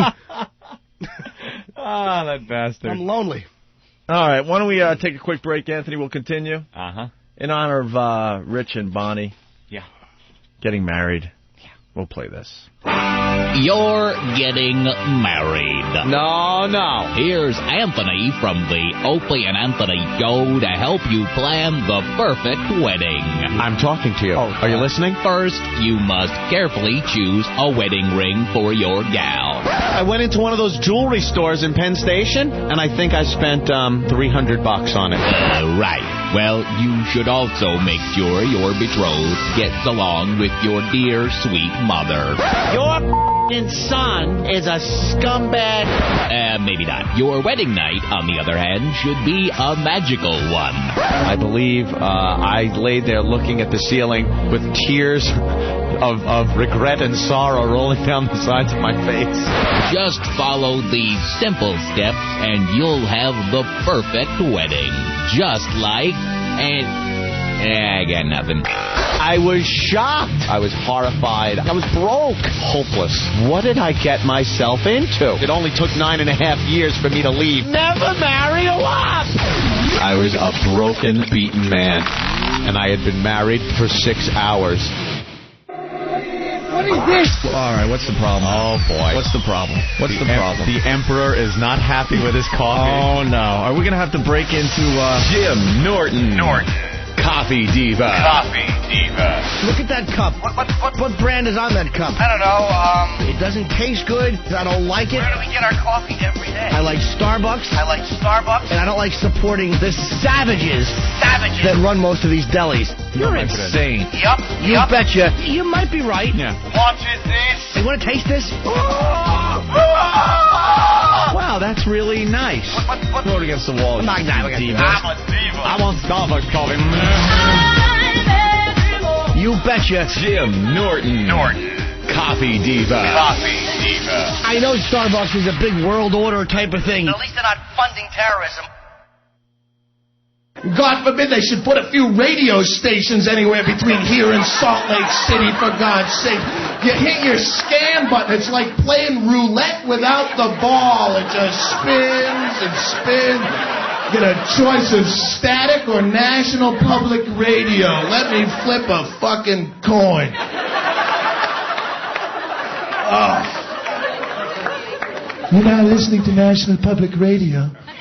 We'll now go live to Liechtenstein for a concert from a cafe where Jans Chaska Hanavanovich is playing the dulcimer strung only with scrotum hair. This is National Public Radio. Don't fall asleep at the wheel. I blew a speaker in my car today. That sucked. Yeah, he was a motivational speaker. Left a bad taste in my mouth, but I feel a lot more positive. It's the weirdest thing. Oh, my gracious. You know what I hate? The one thing I hated doing after this.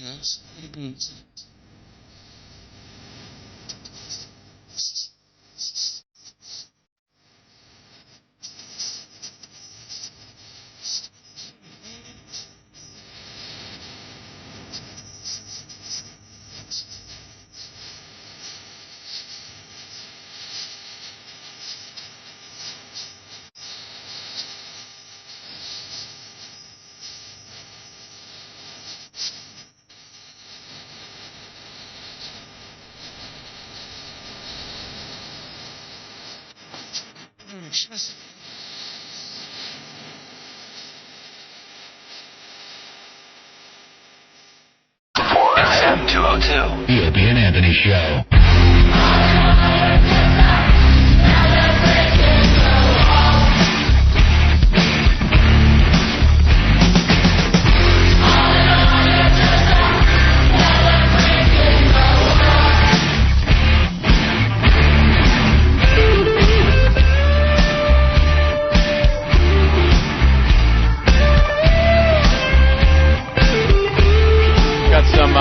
Instant feedback, Soapy. Does Voss's friend run a jewelry store at Penn Station? And did Voss propose on Valentine's Day or Swallow's Day? I always get those two confused.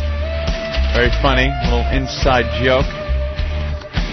And then quarter carat a piece for the earrings. I'm unemployed and got my fiance a 5-carat tennis bracelet for Valentine's Day. And how cheap is Voss? He got engaged on Valentine's Day to save on the gift. Yeah, the old engaged on a holiday.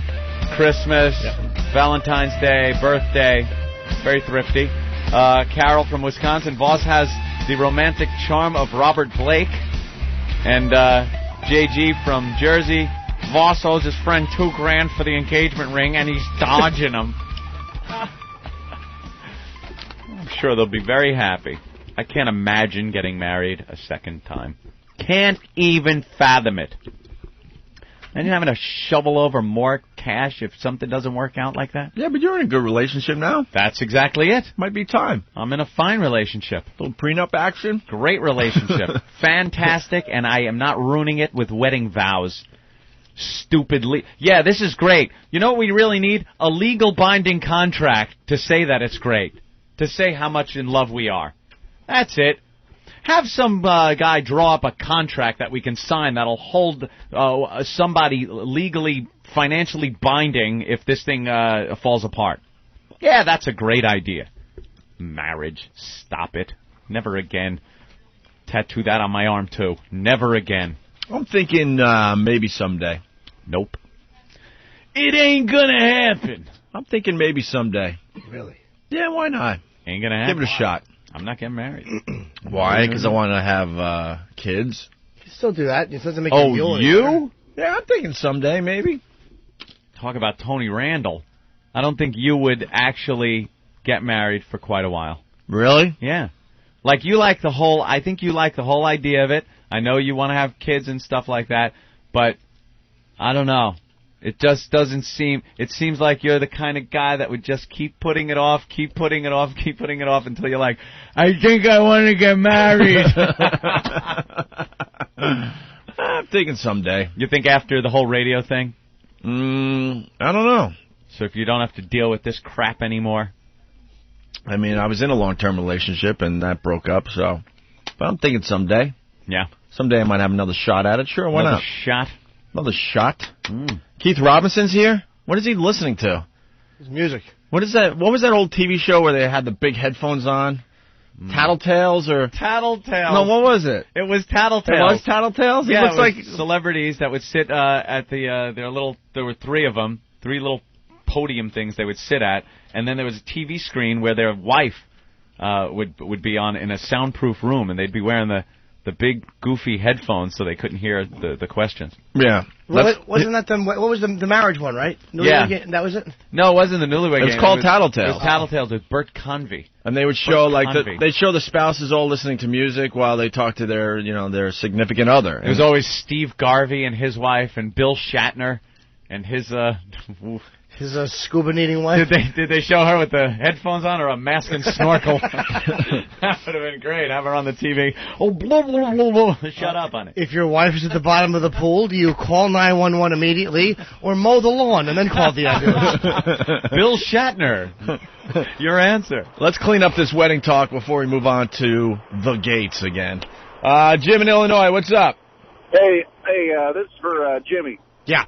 Hey, I got an idea. I was at a wedding, one of my best friend's wedding, and the best man, when it came time for him to give the ring to the groom, they had their wedding around a lake, and he goes, "I can't let you do this, man," and he throws the wedding box in the lake. The wedding box? And it's like the bride's tears dried up like that. I mean, she was like beside herself. Like, what the? and nobody knew but the preacher and the best man. That's the only two people that knew in the whole wedding. It was hilarious. Then he finally gave him the real ring, but that's a good idea. The ring. Oh, it was a gag. I got you. So the ring was actually in his pocket or whatever? Yeah. That's kind of cool, though. Yeah. Because I'm really bored with the whole wedding thing. Yeah. Oh, as far as going to them, they're the same crap. So cookie cutter. Same crap. All right, thank you. Thanks. There's no real creativity as far as the weddings you go to. The goofy DJs that just do the same crap. Oh, they play the same dopey songs, make the same, do the dopey dances and everything. Ugh. Chicken dance. I just sit at weddings. I hate weddings. And I just sit there and drink my drink and watch and just go, oh, look at this. Oh, again, they're doing this. The New York with the kick line. Oh, here's the conga line.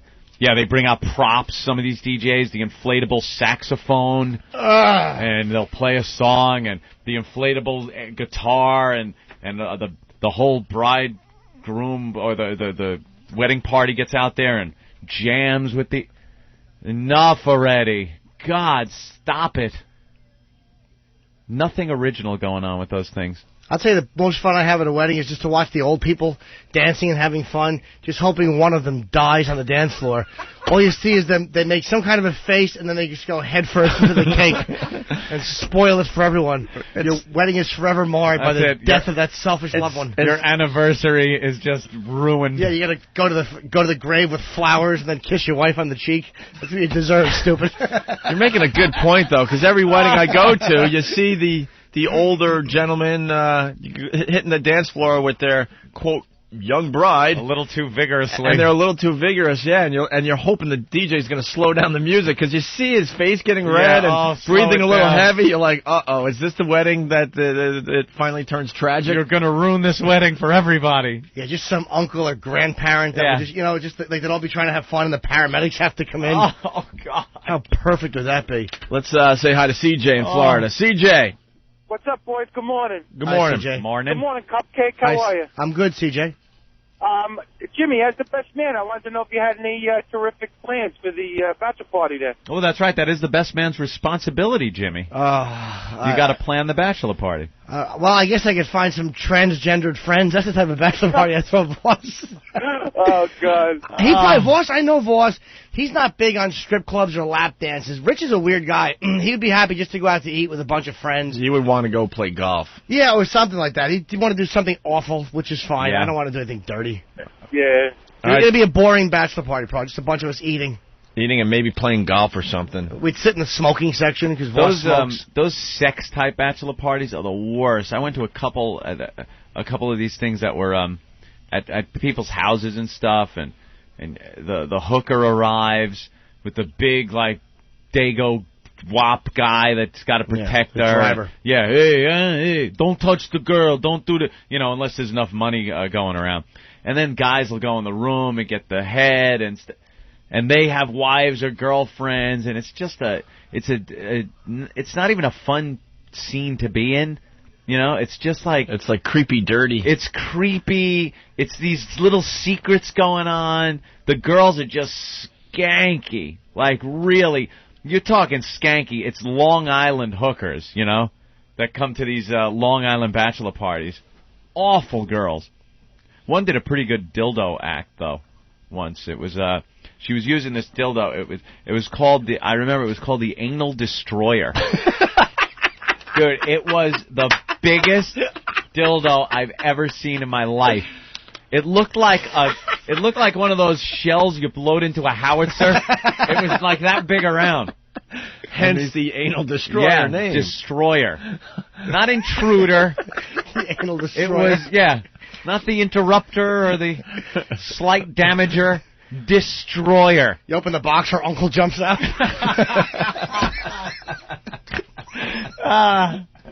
And she went at it. Right when she took this thing out of the bag, the other girl, everyone was just going, there is no way she is going to be able to use that. And she did. So that was like the most entertainment I ever had at a bachelor party. How did she use it? It was the Anal Destroyer. Very so carefully? Did she have put it, a helper? A lot of lube. She had a girl helping her and slowly, like, pushed it into the back door. We're freaks because we like to see stuff like that. Yeah. Then we'll give a standing ovation. Yeah. The We were just freakier the standing better. by like, oof. And then I get all freaked out like I can't touch anything until I wash up. Really? Yeah, because just the thought of, like, because I know other people were touching the girls, and then they're, like, grabbing beer, and then maybe giving me a beer, so I know the beer can I'm holding was in his hand, and his hand was on the chick, and yeah, I'm a little weird like that. I used to do a gig. I forgot until you said the bachelor party. I remembered me and Florentine. It was like in Pennsylvania, right when you go over the border. And this guy loved me, and he would have these parties for guys, and then he would just hire hookers. And I would just do the comedy for 15 to 20 minutes, and then just go into a stall and get blown for $40 or $50. Wow. It was a great gig, and I'm glad you reminded me of it. I don't know how I screwed that one up. A great gig. Hey, we must go to the phones here. John. Yo, good morning, boys. Hold on. What was your wedding song before you tell your little story? Oh, actually, I wasn't, it wasn't my wedding. I'm actually one of those guys you're talking about. I'm a wedding DJ occasionally. Okay. What song was playing? I honestly couldn't tell you. All right. I don't know. I'm sure it was a very lovely love song, perhaps. Oh, I'm sure You know, it it was was a something big like one. Amazed What or something year? just awful like what that. year was this, sir? This was 2 years ago. 2 years ago. What was the big wedding song of 2 years ago? Some sappy. Oh my gosh, they go with the Celine Dion all the time. They go with Shania Twain. All right. Which Celine Dion song? Help us out here, John. Oh my gosh. You know, I'll give you the Shania. How about Still the One I Love? Ugh. Yeah, just wretched. Wait, Shania? Yeah, Shania Twain. All right, because Derek has all the Celine Dion songs and Dillette ready to go, and now he has to go to Shania. That Still the One I Love is atrocious. You know the song? You're still the one I love. Oh, that one. It stinks. Oh, wow, that's a good rendition, Jimmy. Yeah, I mean, I'm a little rusty. I haven't sang in a while. Can he find it? Oh, he's got it? He's got it? He's good. No? 1 minute? One moment. Wow, Maybe. he's usually really quick on No, this he was early. ready with the Celine Dion. I saw him over there. But you throw him a curveball, he should be able to just nail agree. it. He's a little slow today. There's something going on. Do you think it's the computer? No, I think it's John's fault. Now fans looking over his shoulder like he can fix the problem. Yeah. And sit down. Now they're just pointing at the screen, giggling at each other. Oh, Here it is, right? There it is. This song, John. All right. So what happened at the wedding you were DJing at? So at the wedding I'm DJing at, a lot of older relatives were there, and all of a sudden, this is just after dinner. They're just about to start dancing and everything. The groom's great aunt, who's like 1,000,000 years old, just collapses. That's terrific. That's terrific. And in about 5-10 minutes, the ambulance is there. They wheel her out. They've got the oxygen hooked up to her and everything. And she had a respiratory problem. We found out later that evening that she had died.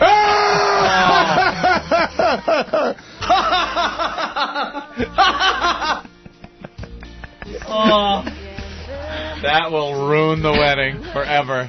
Oh my God! Trying to keep a rod on your honeymoon while you think it's that fat pig collapsing in the corner, being hauled out. As they wheeled her out, everybody's like, "Oh, how terrible!" And then 10 minutes later, everybody's up and dancing again. Dancing again? Okay, yeah, terrific. I'm playing it by ear, keeping it soft for a little while, and then the bride comes up. She's like, "Let's get everybody going."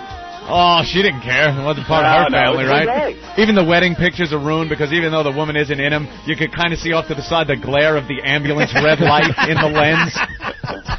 She's actually kind of there. She's actually in the photo. She's laying on the floor with one shoe off. You know, like to toast the beautiful couple here today. You know, I knew these guys.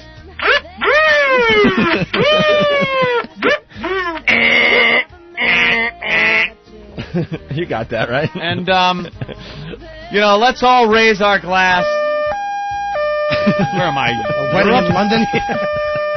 Where am I? That says fire truck, you ass.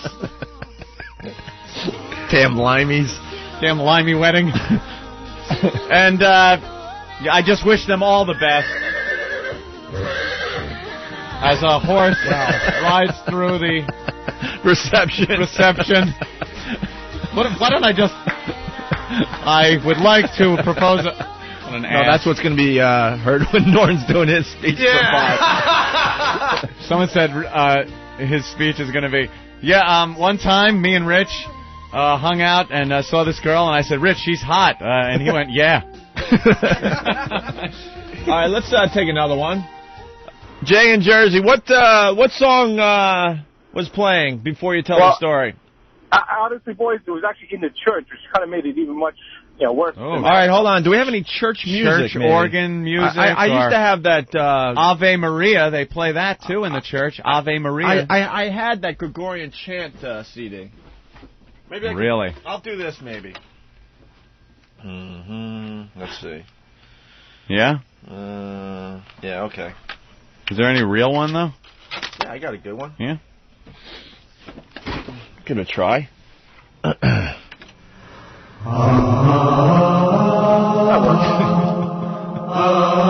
That's do you think I'm sexy?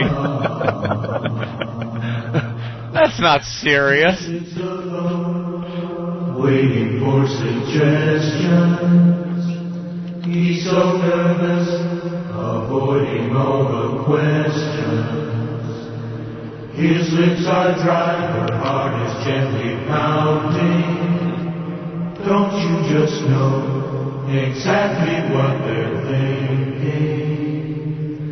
If you want my body, and you think I'm sexy, come on, sugar, let me know. The theme song for the Catholic priest.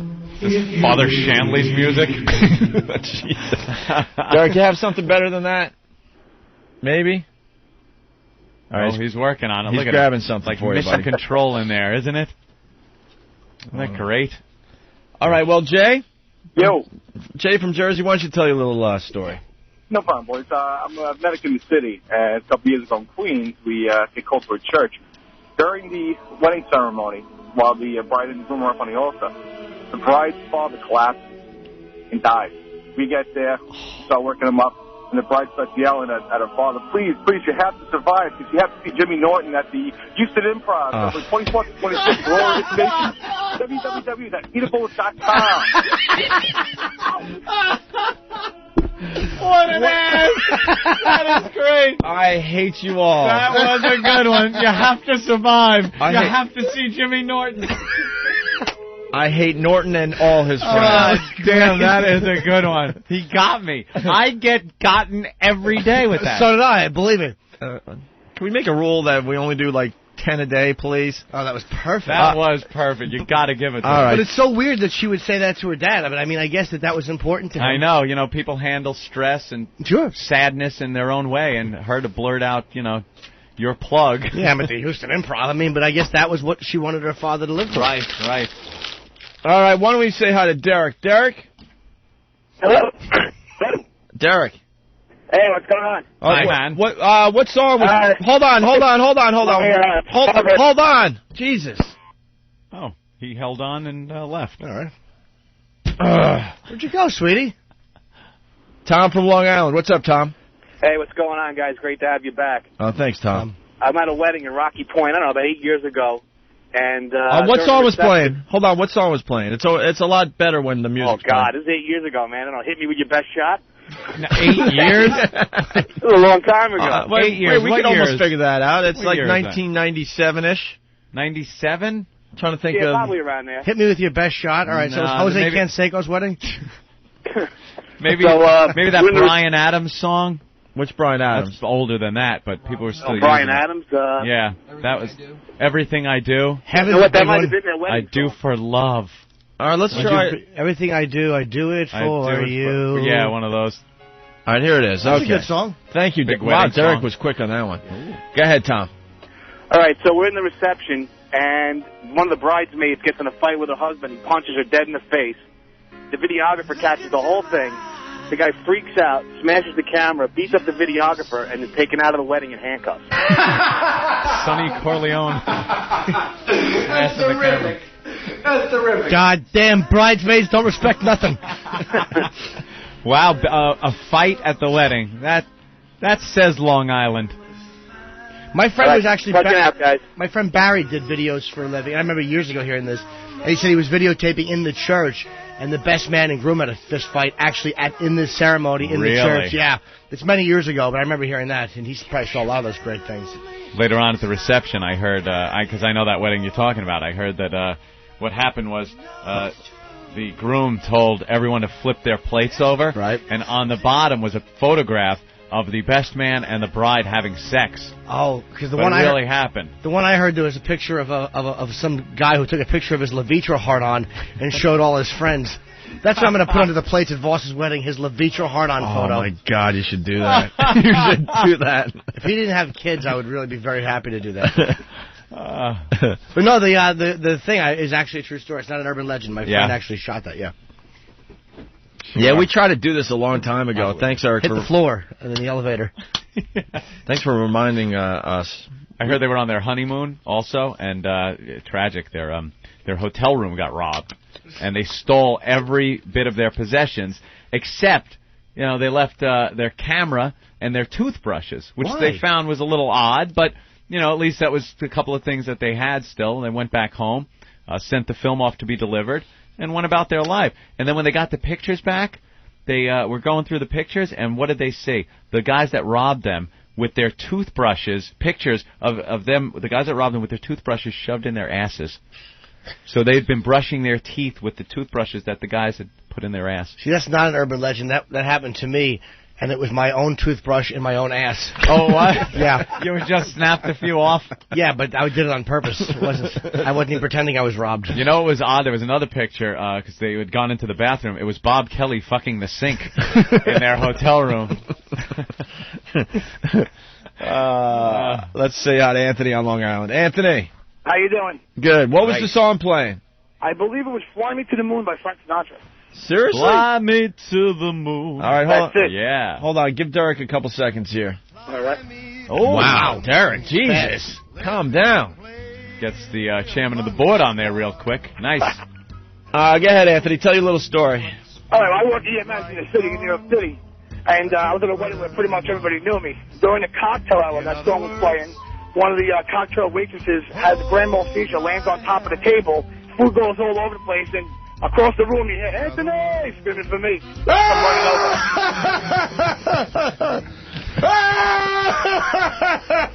over. Well, what happened? I'm off. That's the last thing I want to do. Well, they got to call the ambulance. The ambulance came in. It was actually at the Westbury Manor. The waitress had a seizure. No, grand mal seizure, but did she live, or did you put a wallet in her mouth? What'd you do? No, she lived. Don't put anything in the mouth when they have a seizure. That's all white now. Oh, really? Yeah. But, on my day off, I have to go and do what I usually do for a living, Yeah, well. Well, thank you, Anthony. No problem. Thank God it all worked out. Let's go to Infected Curtis from whackbag.com. Go ahead, Infected Curtis. Hey, what's going on, guys? Hey. Hi. Well, basically, I had a friend who I grew up with, and he was a big football player, and they were all out in Chicago for a fellow teammate's wedding, and these kids were like 6'6", large gentlemen. Two of them must have picked up some bad shit on the street because they kind of ruined the wedding. Two of them were found face down in their hotel room. Like, car crash, maybe? Well, what happened? He's begging for the car crash to get out of this. Did you hear how nervous he was? Yeah. Car crash, maybe? No, they I guess they must have snorted like Comet. I don't know. They just picked up some shit off a dark cellar in a taxi out in Chicago, a place they didn't know anything. They didn't know anybody. But two of them, 300-pound kids, just face down, dead. Oh, they died? Yeah, the night before the wedding, after the bachelor party. I guess everyone, was calling it a night. These guys are on their way back to the hotel, and, a little this, a little that, and they were found face down, blue. Well, where did they get the drugs from? People they knew? No. They were out in Chicago, just from random taxi driver X. Oh, good. So what happened? They both, did either one of them make the wedding, or were they sick?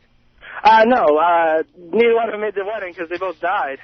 Oh, that stinks. They were both big guys, and they probably just bought bad stuff, like bad dope. Exactly. These kids kind of knew what they were doing. They did a lot of drugs, Did they catch who gave them the drugs?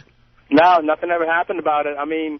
Just kind of like just a black mark on that hotel. It was a little write-up in the paper and kind of ruined the wedding the next day. These kids were in the wedding, too, both of them. Oh, both of them in the wedding, so they both died, and you don't know where they got the drugs from. Nobody knows. Right. Big guys, right? Well, I heard the rumor that they got him in Houston at the Improv. 24-26, 713-333-8800. He's trying everything, man. He's trying All right everything. there, Pally. All right. Well, thanks for wrecking the bit. We greatly appreciate it. We could have rode that bit for another half hour, but you killed it. I said sent the film to be delivered. People point out everything. Vinny OK Terrific from Port Jeff is saying, hey, Ann, sent the film to be delivered?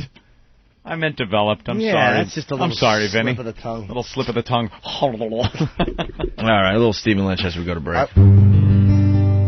When grandfather dies, life will be strange. When grandfather dies, my whole world will change. When grandfather dies, I'll scream and I'll yell, 'cause I'll be f***ing rich as hell. So grandfather die, don't keep me in suspense. So grandfather cough up that inheritance. So grandfather Jones, hold on another day. I love you to death, but I got bills to pay.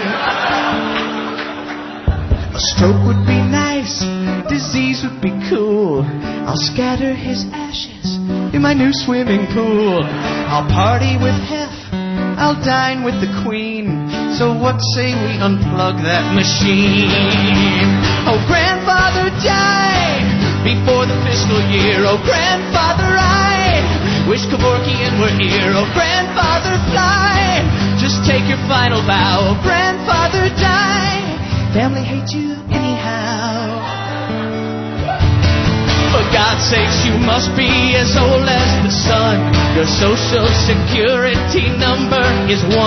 You're deaf, dumb, and blind, and an amputee. You donate your blood every time that you pee. Your arthritis acts up whenever it rains. You're so old your penis has varicose veins. Well, why don't you die, Grandpa? Why must you fight? You old motherfucker, just walk toward the goddamn light.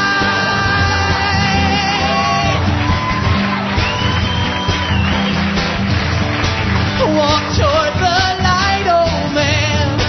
Walk toward the light, old man.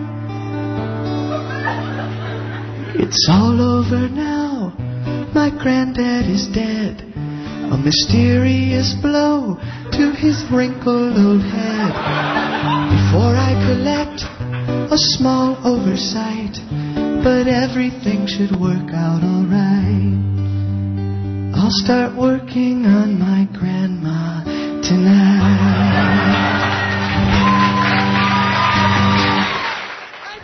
I just love a drive in the country, laughing with Opie and Anthony. That plane is flying awfully low, don't you think, Ramon?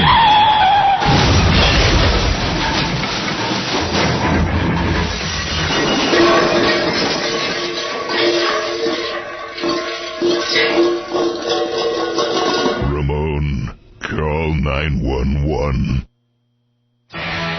The world's first portable XM satellite radio. The Delphi XM MiFi. The first satellite radio that goes where you go. With its very own earbuds and rechargeable battery, you can listen to it just about anywhere. The Delphi XM MiFi. It lets you store up to 5 hours of programming. And it's effortless with no need to connect to the internet. So wherever you are, you'll have the ultimate playlist. Go to xmradio.com for more info. Hey, now is the perfect time to get the entire family listening with XM Family Plan. Add up to 4 additional XM radios to your account for only $6.99 a month per radio. Even if you already have more than one radio, convert to Family Plan today and start saving. That's familyplan.xmradio.com to learn more. Have you ever wondered if there are other XM channels that you haven't discovered yet? Some of your favorite stars. Find all the channels that match your taste by visiting xmtestdrive.com. On this site, you can find the channels that play your favorite artists. Get personalized channel recommendations. Create a printable personal channel guide with the channels you find, and much more. Get the most out of your XM radio. Visit xmtestdrive.com today. Opie and Anthony on High Voltage XM 202. XM News, talk, and information. It's everything, all the time. The Opie and Anthony Show. The Opie and Anthony Show. XM 202.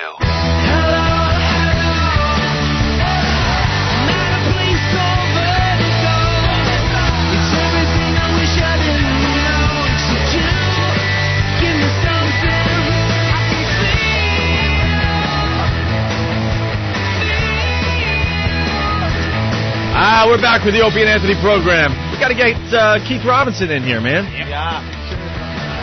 Another friend of the show stopping by to say hi, Keith Robinson. Did you tell him that Voss got engaged? No, I didn't. Yeah, get Keith in here. We should do some news, too. There's a lot of really, really good stories today. The Tough Crowd alumni. Look at this. Hey, man. Jimmy, Keith. I know, now that Tough Crowd is New Tough Crowd. canceled, they're all coming our way. I saw Colin last night on TV. I was watching him on the Celebrity Poker on Bravo, and he actually won. He won the whole thing last night. Table of 6, I guess.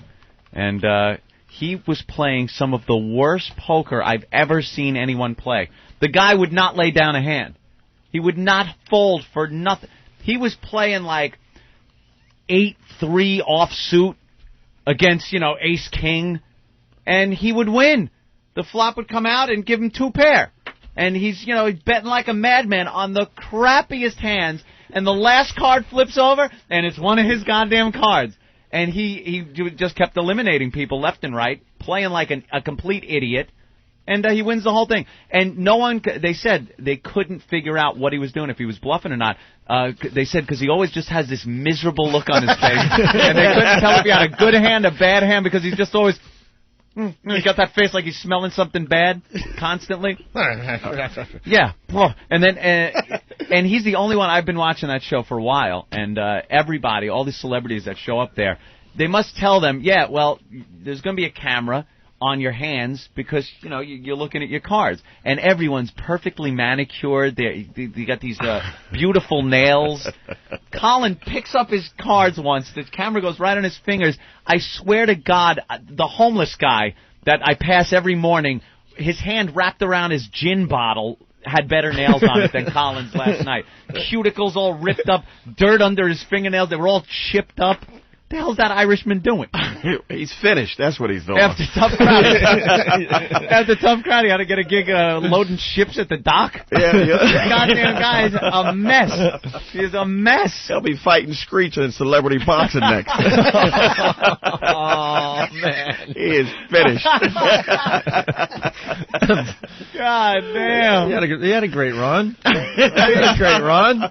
Hey, are you ready for next week, Anthony? We're going I am ready, We're going man. to L.A. Anthony's doing the poker thing next week. I'm in the World Poker Tour. The World Poker Tour in L.A. next week. We're broadcasting live. What? Invitational. Wednesday and Thursday? Yep, Wednesday, Thursday. I'm in the Invitational, celebrity and poker superstars going to be playing, and I'm in it. Are you practicing? I've been practicing every night. I'm online, gambling away. It takes a lot of patience to play that game. Does take a lot of patience. I don't have that patience. I'm sitting there just because I want to do stuff. I want to play. I want to yap. And I'm the worst bluffer ever. Because you can just soon as I get a good hand, I bet everything. I'm the worst. It is a game of patience, man. It's one of those things where you spend a lot of time folding. If you have bad hands time after time, you just fold the goddamn things. You get you start thinking after you fold 8-10 consecutive hands, you're going, maybe I'll play this one, because you just want to get into it. But you got to be very disciplined and stuff. And that's like last night watching Colin. It was hysterical. The guy is playing crap just to play. And then someone will come on top of him and go, raise him like thousands of dollars. And he just makes his face like, why not? Slides his money in. He's got crap. And then that last card flips. Boom! It's his. It's the card he needed. We need to get him on the phone. Oh, it was hysterical. He could give you some advice for next week. The guy, if I play like him, I'd be out in a second, believe me. Do you have your gimmick yet? I don't have a gimmick. We need a gimmick for him. I don't have a gimmick. What, I'm going to wear I'll wear the spring on the eyes and the... What am I going to do? Wear a beanie with a propeller on it? How about Colin's gimmick of AIDS hands? Maybe that was his gimmick. I didn't even figure that out. But they can't tell what he's saying. You know, he's saying, I hold, but they think he's got to keep it. Give him a card. Give him a card. Stumbling, muttering. Mumbling, that idiot. The guy was probably telling everyone what his hand was. Yeah, right. 2-7.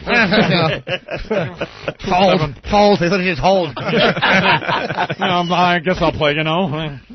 President Bush, he's still doing tough crowd monologues.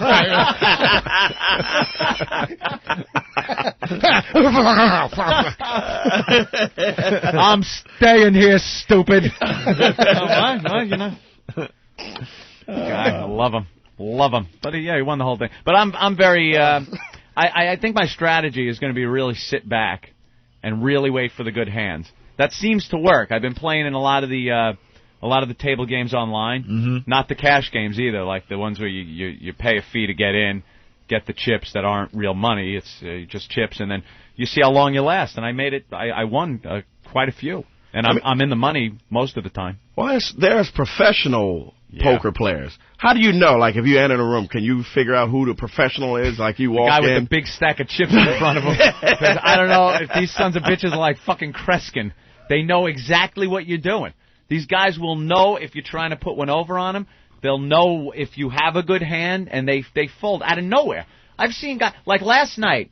I came up on a hand where the flop comes out, all the cards are out on the table now, and there's a chance that someone could have a flush. I have 3 aces. No way I'm laying that down. And the guy hits me with a big bet. So I'm thinking he's probably got the flush, but I don't have the discipline to throw down 3 aces. So I saw it. Boom, he turns up his flush.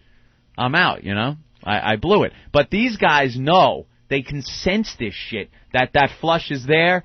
The way the guy's betting, the way he bet from the first card that came out, they know that flush was there. I wonder, what was that Texas Hold'em that they were playing back in the old Western movies where they had the pistols, you know, and the guys would cheat? Was that Texas Hold'em? Apparently not. It was just stud, 5-card stud or something. No numbers on them. You have to count the shit. Like 5 hearts. No, because everybody cheated back then, so I didn't know. You know, no one played Hold'em, except for the pros. Up until recently, no one ever heard of friggin' Hold'em. Everyone, you get together with your buddies. What are you playing? 7 cards, stud. No offense, nigger in the woodpile. Come up with these. Oh, wait a minute. Games. No offense, nigger in the woodpile. Hey, none taken. What the hell, Anthony? That was a game, man. You could have paused after the no offense, man. No offense. I didn't really mean it. You should have just said it. Yeah, don't give me the no offense just to cut so you could say it. And see what kind of reaction you get. And then you could have moved forward a little more gingerly. Yeah, Jesus. You should have said, no offense, stupid. Nigger in the woodpile.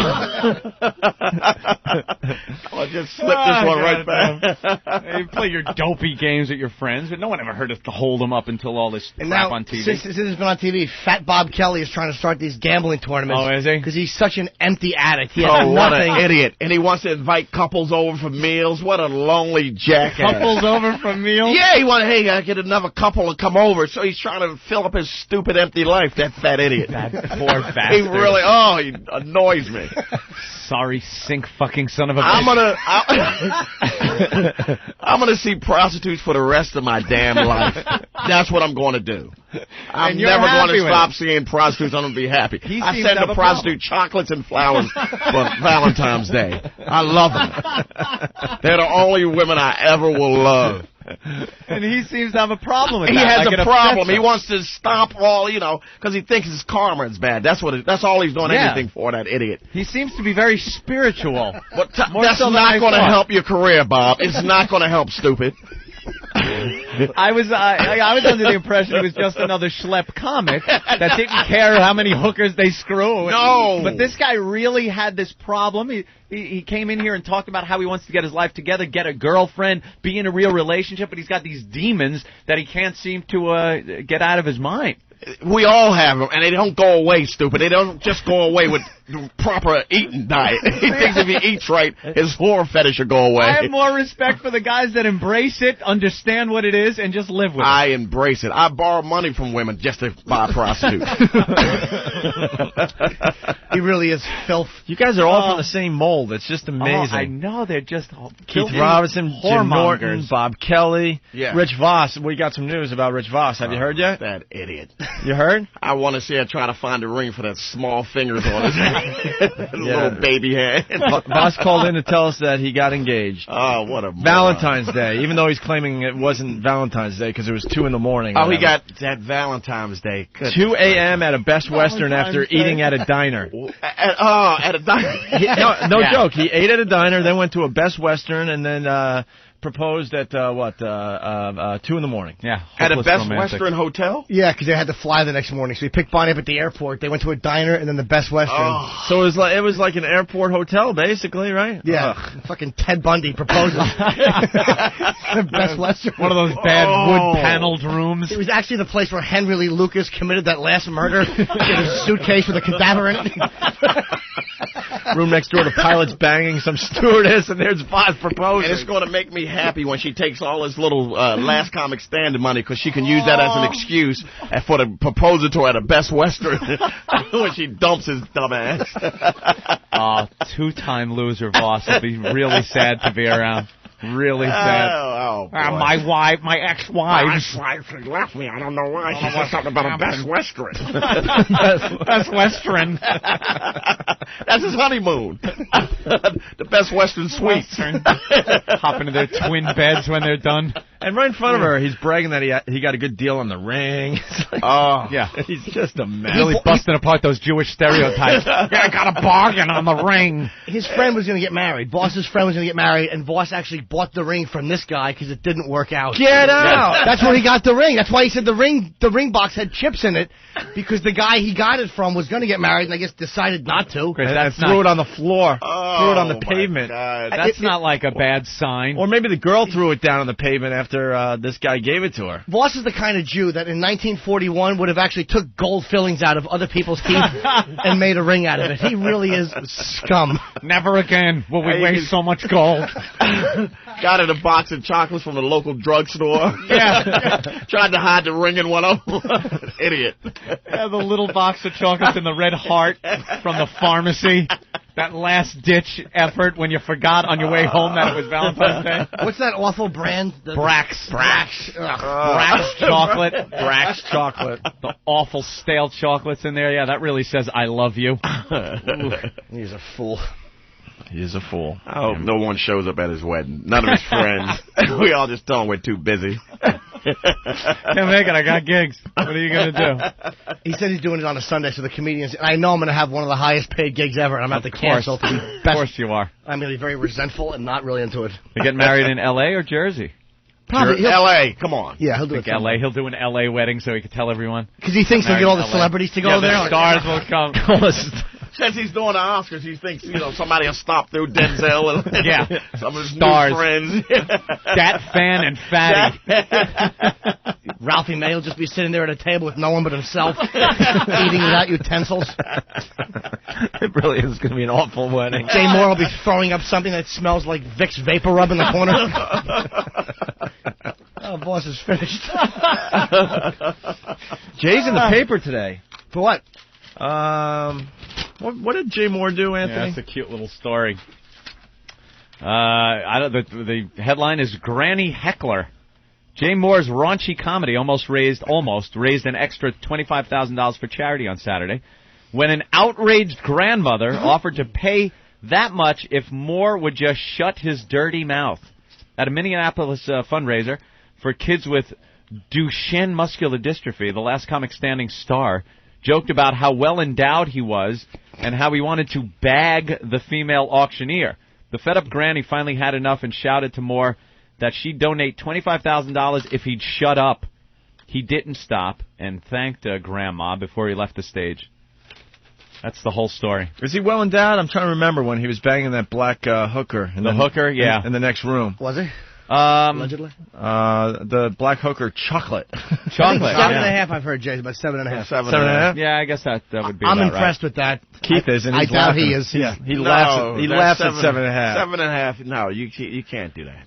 7.5 is small. I think Small, it's small. huh? Yeah. See, I knew I Keith think would that's laugh small. at that. Jay always said he was a grower, not a shower. Right. Which was what he always said. So A grower, not a shower. yeah, like if you just pull it Yeah, out. some guys have it's a nice presentation. It's happening already, and other guys, you're hung like an acorn, but it grows to a massive thing.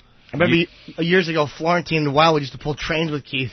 And I knew Keith, but not as well as I do now. And Florentine would go, the guy's so abusive to women. All he does is hit them and pull their hair. It's beautiful. It's beautiful. All he would talk about... disgusted? No, Florentine. All he would talk about was how Florentine. big Keith's mule was and how it hooked to the left. And how he liked to hurt girls with it. What else do you have? You got a big penis, you hurt women. Oh, my God. You won't turn down a nice guy the next time, will you, bitch? Wow. Happy Valentine's Day. Well, they were always goofing on you, making those allegations. I don't know, but I never heard the story on Last Comic Standing, Tough Crowd, about your problems with the law and some rape allegation from years ago. Some rape allegation. What is the story? Well, you know what happened is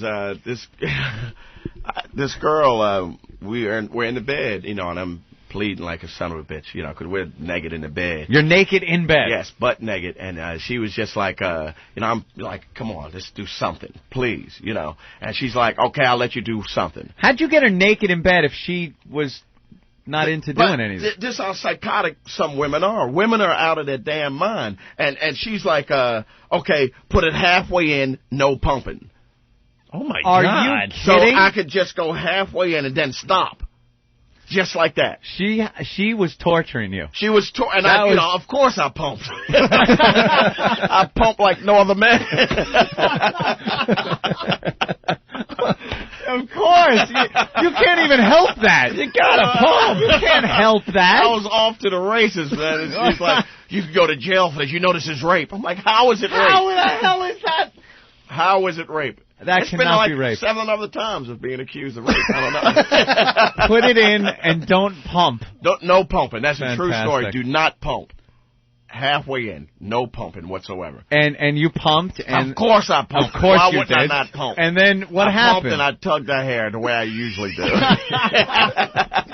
She went to the cops? Well, she said, she called me on the phone like, you raped me. I'm like, how the hell did I rape you? You said put it halfway in, and I figured that was all the way in, Yeah. Yeah, they were just psychotic. I'm a vagina's half full kind of guy. Jesus. He was clipping. He's fine. And, it was just, where you go. I think women are just not, just with that whole rape thing, it's too much now. How did it get resolved? I mean, well, you know what? She just never did anything. The other girl, this one girl who, man, there's too many rape stories. I know. Maybe it is me. Who even has one rape story? Jesus. I've never heard someone debate rape in the middle of sex. You're raping me. Look, I am not raping you. He's going over like tort reform and legal precedents. Right. No. Oh, my God. One girl, she was like, I put a passion mark on her.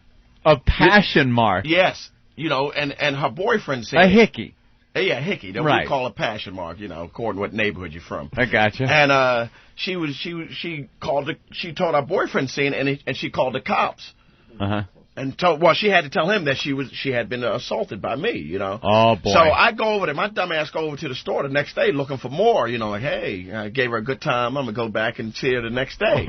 And she's looking at me mean. And I'm like, what the hell? All the store employees are looking at me. They're surrounding me like, yeah, he's the guy. That's the And rapist. the cops. Yeah, that's the rapist. Oh, God. So you walk in all happy thinking you're getting laid again? Yes, I'm thinking some good stuff is going to happen. And the cops... They pull me over in the parking lot because I finally leave. I'm telling the rest of the guy, go to hell. Y'all want to fight? Let's go fight then or whatever. So I go outside. I'm walking to my apartment. The cops pull me over, take me to the police station. Now I have to fill out everything that happened You know, and it's embarrassing. Like, well, first I tweaked a nipple a little bit. Oh, every detail, huh? Yeah, every little detail. Wow. I kissed a thigh. I did this. I sucked one toe, not that toe. You know. And they're like, okay, they just let it go. Yeah. You never had to go on trial for it, though. No, never had to go on trial. Well, I have one pending, so I can't really talk about that. No, well, the way they brought it up on Tough Crowd all the time, it sounded like, like Kobe in there getting that ass, tapping that ass. It's hard, man. I've been with Keith one time. We got pulled over together. We were when you lived in Woodbridge. It was me, you. I don't know if it was Little Kev. There was 4 of us in the car, and we were just kind of sitting like we were all just talking in a parking lot. It was dark. It was kind of creepy. So the cops like, "Hey, what's going on? You guys all right?" And he's just saying, why are you asking us? Why? Oh, no. And I'm in the driver's seat. I'm like, shut the fuck up. I'm going to tow my car. Oh. Yeah, that's another thing I've heard about you. Not very respectful to the cops when you get pulled over. You know, it's a Philadelphia thing, man. It's a black thing, my friend. You know what? I swear to God, and black guys love to talk about when white guys get pulled over, how, it's a big party. We pat each other on the back, goof on the black guys being pulled over, and, drive away. You all whip out that card that you get. The white card, The white card. There you go. Here's the card, officer. You don't get those cards? I've never had a card. Oh, my God. I get 2 a week. What, the PBA cards? Yeah. Black guys don't get the PBA cards. Has a card. They must give it to you at birth. There's a birthright for white guys. Dude, I got like... There you go. You want one of mine? I got like 4. Give me a PBA card. Look how many he's got. I'm not kidding. I got... Jersey one's New York. Yeah. Sergeants, lieutenants. Look at us. See, I'm telling you, I got every white guy in this place is pulling out their PBA. Wait, hold on. I don't even know. I got a sergeant's card. That's 2. I got 2 with me. And usually what happens, as soon as I get a better one, I throw the other one away. Look at all these cards. Here's my sergeants. Here's my Jersey. I only have 2 right now there. Me too. Sergeants and Jersey. State trooper. So, you got 2 as well. You have 3? We all have 2. Look at that, bragging about your card. Bragging about our whitey cards. Your white card. You're playing a white card. That's hilarious. I just assumed the black guys got them, too. They don't even work with. If we had one, they would just tear it up. Who did you get this from? What white guy did you steal this from? What do you use this for, Jimmy and open doors? You know something, though? I rarely ever even use it. I don't even remember using those things. What happens, when I get pulled over, I instantly turn on the dome light. I pull over immediately, turn on the dome light, roll the window down, and put my hands up on the steering wheel until the cop gets to the door. It relaxes him. He doesn't have to worry. He can see in the car the whole time he's walking up. And then I turn and go, "Hello, officer. Good afternoon," or night or something, and continue being respectful. Let me see. You know what he's doing? What? You see what you're doing? What? Sneaky, you're trying to, tell me how I should be doing it. Like I just jump out the car and knock the cop's hat off, Kung Fu kick him in his nuts. I watch cops. I see out of that windshield camera. They take you around back, and when they're looking at you... tell me, you blacks are out of hand. Here's what I do. Here's what I do as a white person. As a law-abiding white guy. Anytime I'm watching cops, you guys always got that I'm ready to run look. They're always ready to bolt, and the second that cop turns around, hey, you! There they go. Off like a shot. But it's surprising those cops they only show the cops that catch them. That's true, yeah. Those fat bastards can't catch all. Guys are running brand new sneakers and stuff. You're not catching it. Forget that. Oh, man. So you're very respectful. So what you're saying is you're respectful when they pull you over. Like if they tried to cuff you when you were with Little Kev one time for shushing people out the window, you'd probably be very respectful. No. Yeah, that's what he was doing. Is that illegal? What, the cop I had, they just stopped me because I'm like, shh, and the women, they see me, from the car, shut up. I'm yelling, telling the girl to shut up, and the cop, they pull me over. Well, I wasn't even driving. Little stupid Kevin Hart was driving, and he didn't have a license, that little midget. Oh, boy. And the cop is like, well, where's his license at? He said, well, you're in trouble. I said, well, this is my car. I'll do the driving. He's like, shut up. Like I said, this is my car. I'll drive. He said, what? It's your car? Yeah, it's my car. Get out the car. I'm getting out the car. Next thing I know, I'm in a wrestling match with a cop. Oh, no. And then, you know what I mean? And the thing about it is, we wrestling, I'm, you know, pushing the cop around. Why are you wrestling? I can't help it. What? I had some new moves I wanted to try. I can't help it. It's instinctive. I was just watching a Bruce Lee marathon, thinking I'd try some of these out. What is wrong with you? If I ever got out of the car and the cop wanted to cuff me, it would probably be the easiest cuffing he's ever had in his life. I would put him back. I'd be like, officer, give me, I'll cuff myself. Well, Courtney, you would have the handcuffs on. I would cuff myself. I could not imagine fighting with a cop who has a gun and a nightstick. With like 5 and 6 cops. Oh, man. We're wrestling 5 and 6 cops. And they, you know, I end up just like, oh, what the hell am I doing? I end up thinking to myself, what am I doing? A little moment of clarity. Yeah, and I'm like, I put my hand. It was too late then, but I put my hands behind. They cuff me, put me on the ground. And they whip out pepper spray, and me, movie guy. For some reason, a movie theme came in my head. I'm like, fuck pepper spray. I eat pepper spray. Oh, no. And he made me eat it. I started crying like a little girl. He emptied the can in my eye. Oh, Jesus. Holy. Wow. Oh. You're insane. And you still like this with the cops? Yes, it's just we always in Philadelphia, we used to fight cops like they were civilians. So it's just a thing. I try my best to just click off that cop thing that's in my head. Yeah. So I don't get a nice. How often do you get pulled over? No, I haven't been pulled over for a minute. I haven't been pulled over for a minute. It's usually my first ever arrest was looking at prostitutes. Yeah. He would go there looking at me and my stupid cousin, and the cops tell us to get the hell out of the way, just go. And I'm mouthing off, go. What about that white guy? He's getting a blowjob right there. Boy. So I'm gonna be Malcolm X with prostitutes. Look at the white guy. How about the white man? Stop him from getting a blowjob before you mess with me. So they take us to the jailhouse, to the police station, and my cousin, he's running his mouth. He's like, "Where's the brothers at? Huh? That's what I want to know. Where's the brothers at?" So the cop point him to a brother, like, "There's a brother. Call him a brother." And my cousin said, "Oh, I didn't say nothing." I start laughing. The black cop threw me against the wall. He must have smacked me 72 times in a row. Oh, man, yeah. Yeah, they don't like that either. Oh, it was just, so that, cops and cops never get along. No. That's hilarious. Keith Robinson in studio. Anthony, we got to take a quick break because Bernie Getz wants to say hi. Oh, Bernie's on the phone. I hope he doesn't get too paranoid and hang up during the break. A real short break, and we'll talk to Bernie Getz next. Stay there. El Radio con Queso Grande presenta Señor Opie y Anthony. Dude, what happened? The Opie Anthony Show. It'll knock you on your goddamn ass. Jesus Christ, what an anticlimactic piece of crap that was. He shoots. That's his ACC basketball.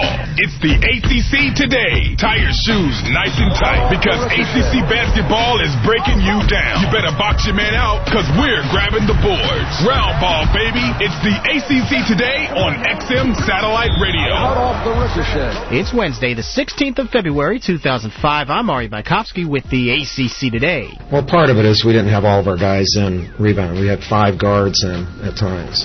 So that, and then with our big guys in foul trouble, sometimes you're not as aggressive in some of the things you do. You're playing cautiously, and that if you're not fouled out, if you have a lot of foul trouble, it changes the tenor of the game. It just changes the game. And that's Duke head coach Mike Krzyzewski after the overtime loss to Maryland over the weekend. And if you saw the game, Williams, Randolph, Melchione, and Ewing all fouled out. And will take some air out of your tires, to say the least. Duke will try to bounce back against Vatech in Blacksburg tomorrow night. Check the action out on ACC Channel 191. Yes, I did say 191. We've changed our location on your XM radios. All college sports will occupy channels 191 to 199 from now on out. So please make sure you change your settings on your radio so you don't miss your favorite ACC teams. Go at it. And by the way, tip-off for that Duke and Virginia Tech contest is set for 9 p.m. Eastern. Now to some football news. Important announcements coming from Greensboro as the ACC has announced that it will use instant replay on an experimental basis beginning with the 2005 season. The proposed 2005 agenda was presented by the league's athletic directors and was approved unanimously by the faculty representatives at the conference winter meetings. And that's the ACC Today on XM Satellite Radio. XM 202, the Opie and Anthony Show.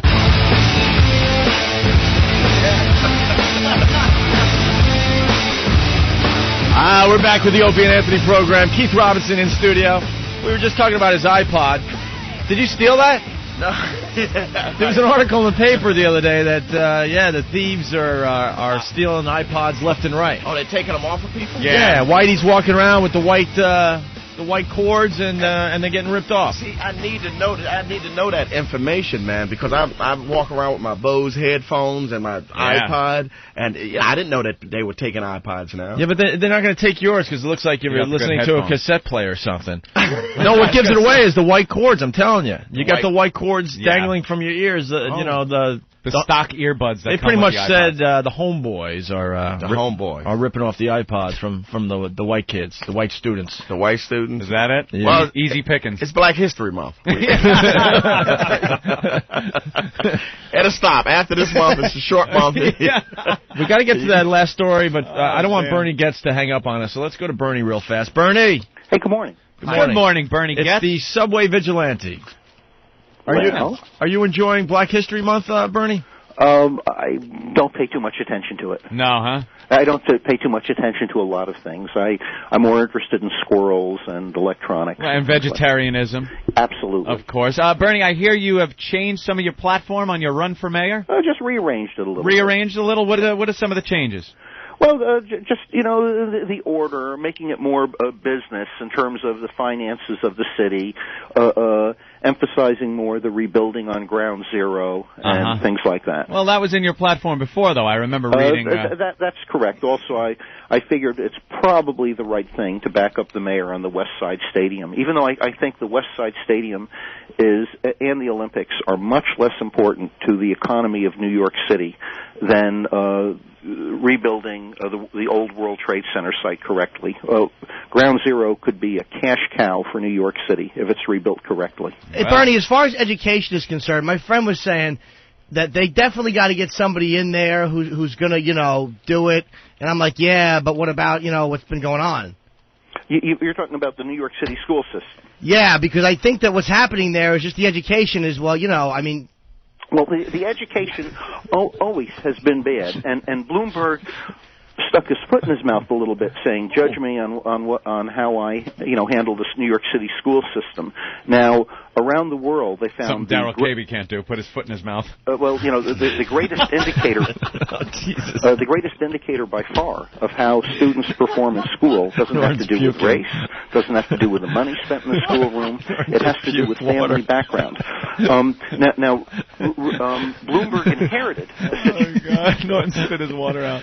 Yes, Bernie. Okay. Well, Bloomberg inherited the situation that he got. Rudy Giuliani was a good mayor, but the biggest mistake Rudy Giuliani made was when he got rid of Rudy Crew. And Rudy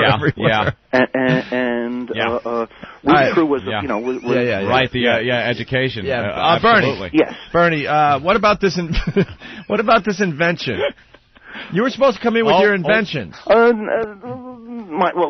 make the world's best levitator. He doesn't want to really discuss it, I hear, Bernie. Well, no, I do different things, but I make the world's best levitator. It actually broke 2 days ago. I have to fix it again. How does the levitator work, Bernie? Okay, two things. It's a servo mechanism. Right. You lift an object with an electric magnet. Yeah. That's the first thing. And how you control the magnet, the second thing, is you detect the magnetism of the object being lifted. Aha. And therefore you have invisible lifting and you have invisible detection of the position of the object. And you have the thing simply floating in air.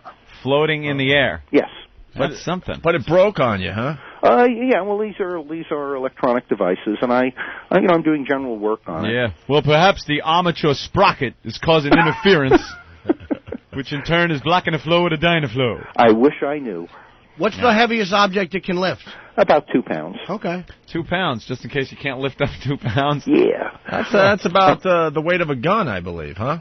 Well, yes, you could use it as a display to levitate a gun in the air. That'd be That's interesting. a rather good idea, actually. A gun levitated next to you as you're maybe getting on the subway, and then if the cops come, you say, hey, it's not mine, it's just floating next to me. Okay, that's correct. Anyway,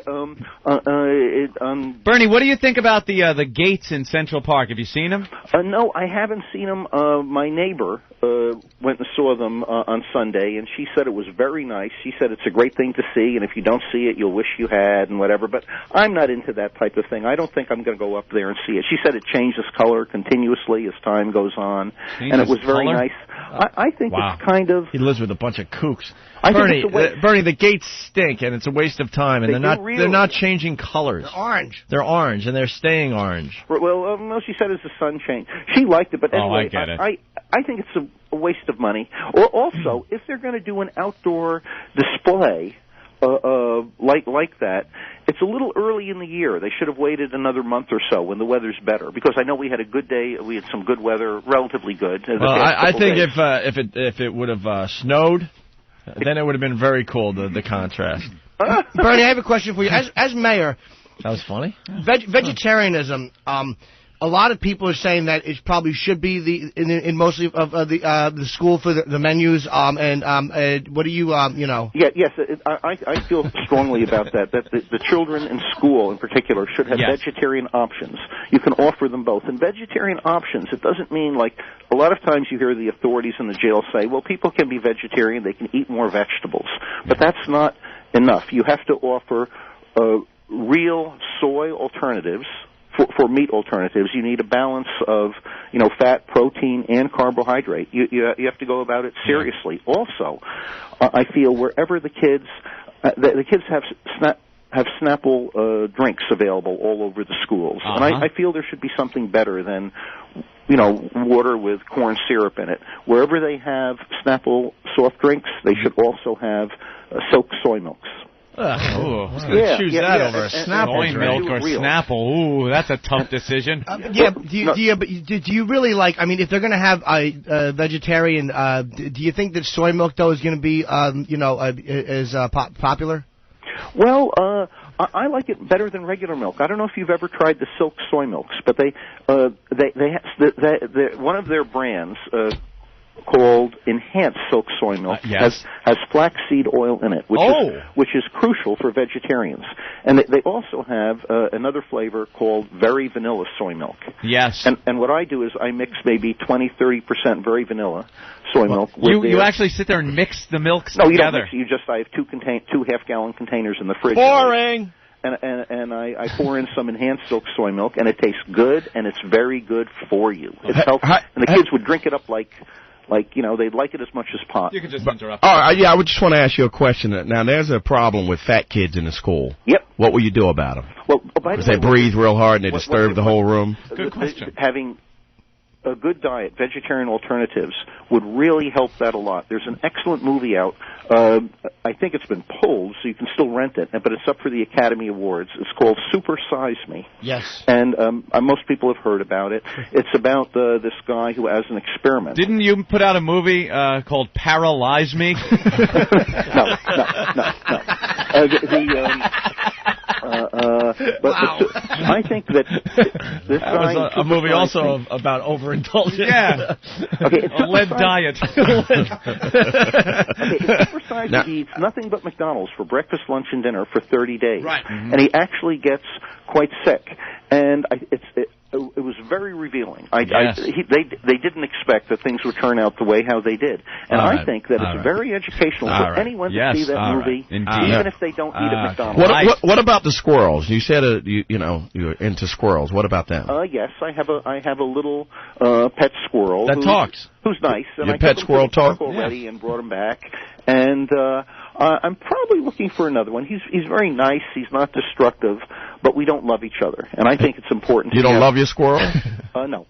We get along and we play, but there just isn't love there. I'm actually looking for another one. We gotta continue. Are you saying, Bernie, in a weird way, that the relationship is lacking in some sort of intimacy? Yes.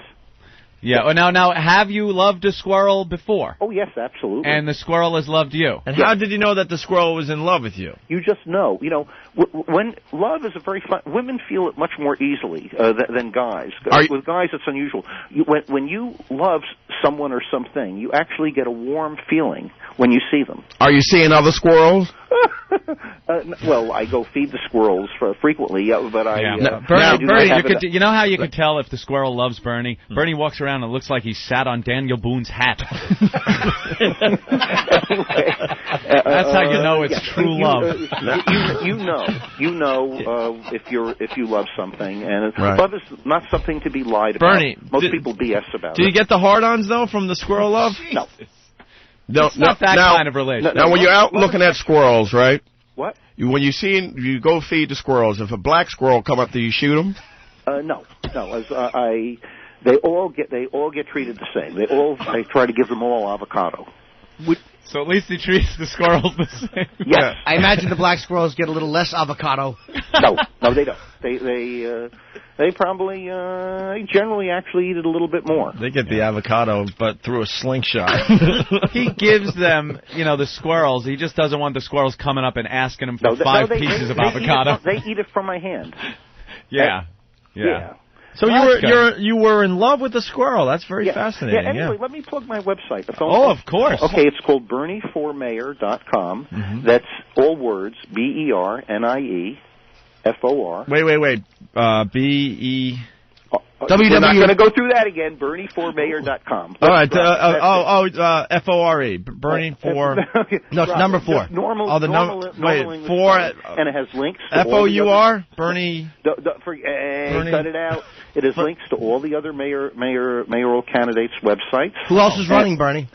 Well, there's, I will just click on my thing here. Charles Barron just dropped out. Yeah, he stinks. And that's because we don't, all of them do. Hey, is it true you're going on vacation up in New England there? I go there regularly, yes. Not a little vacation business. You're still looking for that gun? No. Chris Brodeur is planning on running in the independent in the Democratic primary. Fernando Ferrer. What do you think of Chris Brodeur? What? What do you think of Chris Brodeur? He is intelligent, very conceited. Oh. Hey, VJ from Rhode Island wants to know if you play with the squirrels' nuts. No.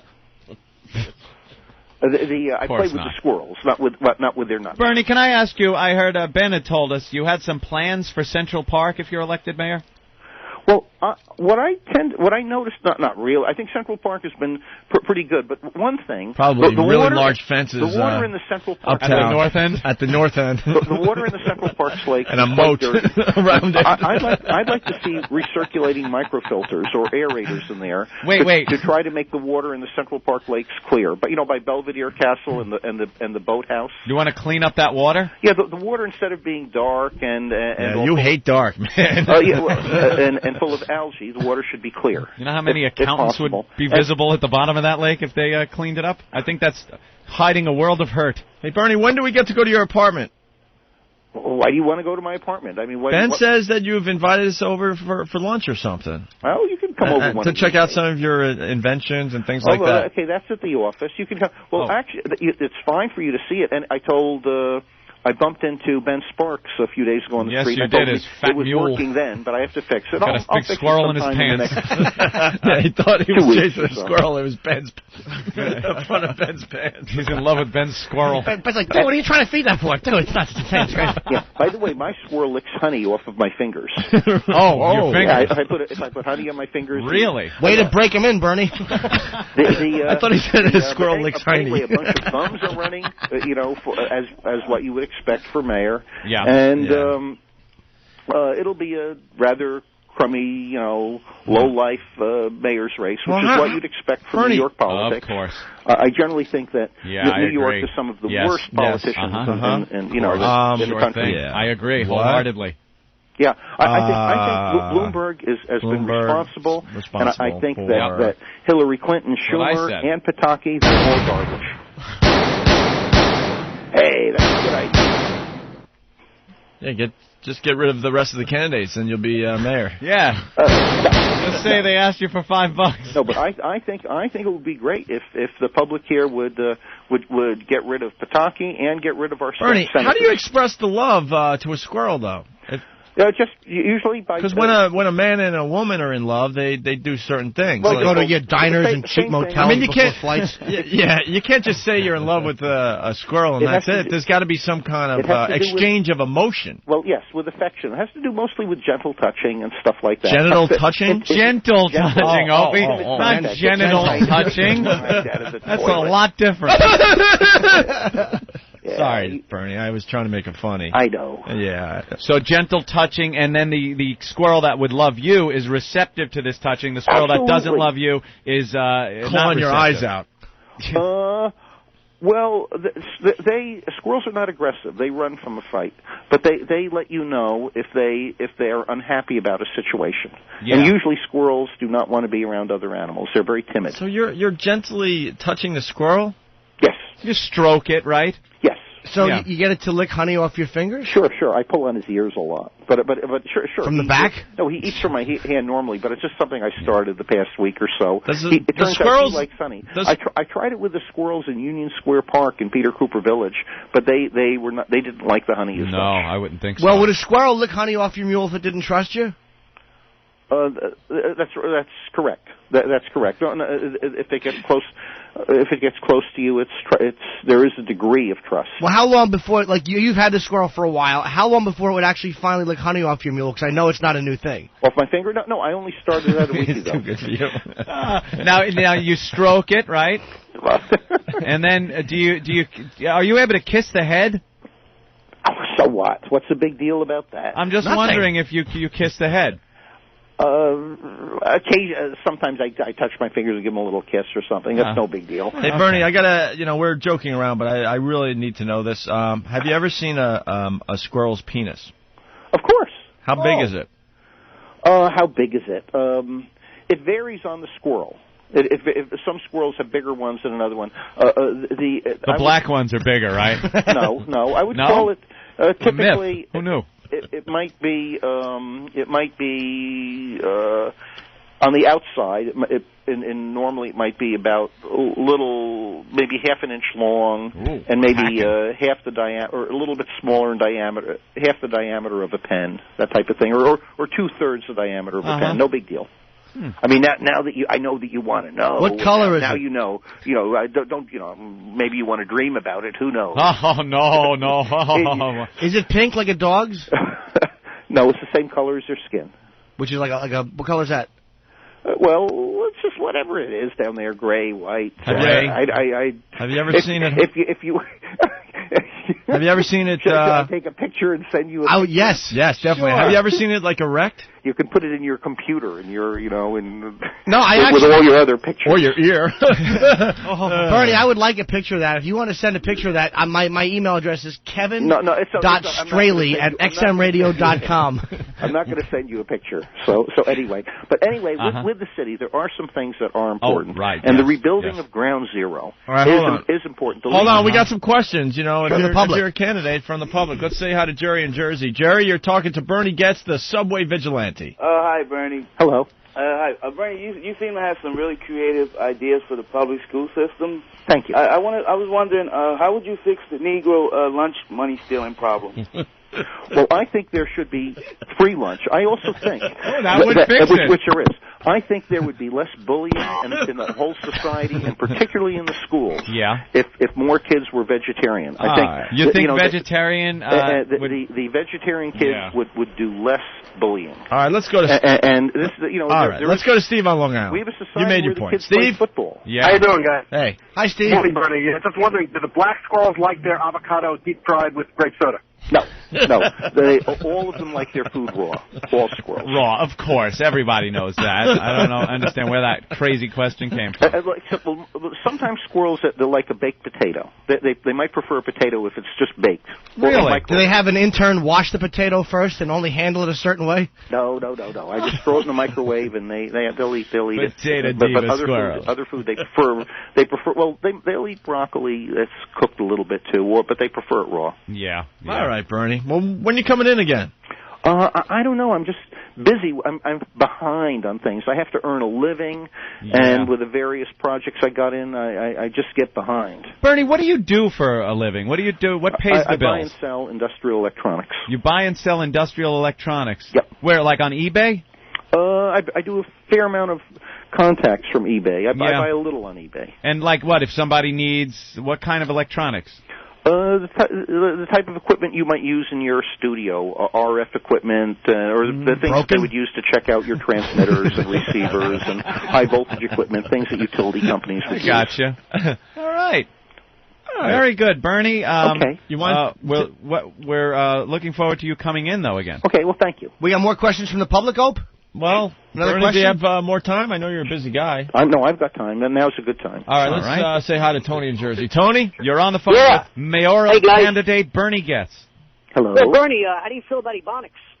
Ebonics? Don't know much about it. I think people should be well spoken, though. Mm-hmm. That answered his question. Stop that, right? Pretty much stop that dead. Okay. Glad we went to that last night. I know. All right. Okay, guys. Well, it's business with me, so. All right, Bernie. So anyway, if people want, they can look at my website and look at the miserable politics of New York. BernieForMayor.com. Oh, I thought it was YouDon'tLookSoBad.com.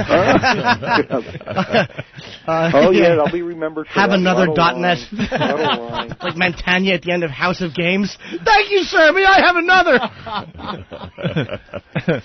Well, very good. What party are you running under, Bernie? I'll be running as an independent. I might seek the Libertarian Party nomination. Now, you want to play a good song there? What is it going to take to get your name on the ballot? Oh, a lot of running around and hassle and begging, and I may not even be able to get on the ballot. It's very hard to get on the ballot. Well, what do you need? Signatures, right? Yep. How many? Well, you need 7,500 as an independent. Dude, we can get you those signatures in no time. Yep. They have to. Well, you could, but they have to be signatures of New York City residents. Yeah, that we can do that. Yeah, how do we do this for you? We'll help you out. I would love to see Bernie Getz on the ballot. Would I love that? Okay. How do we do it?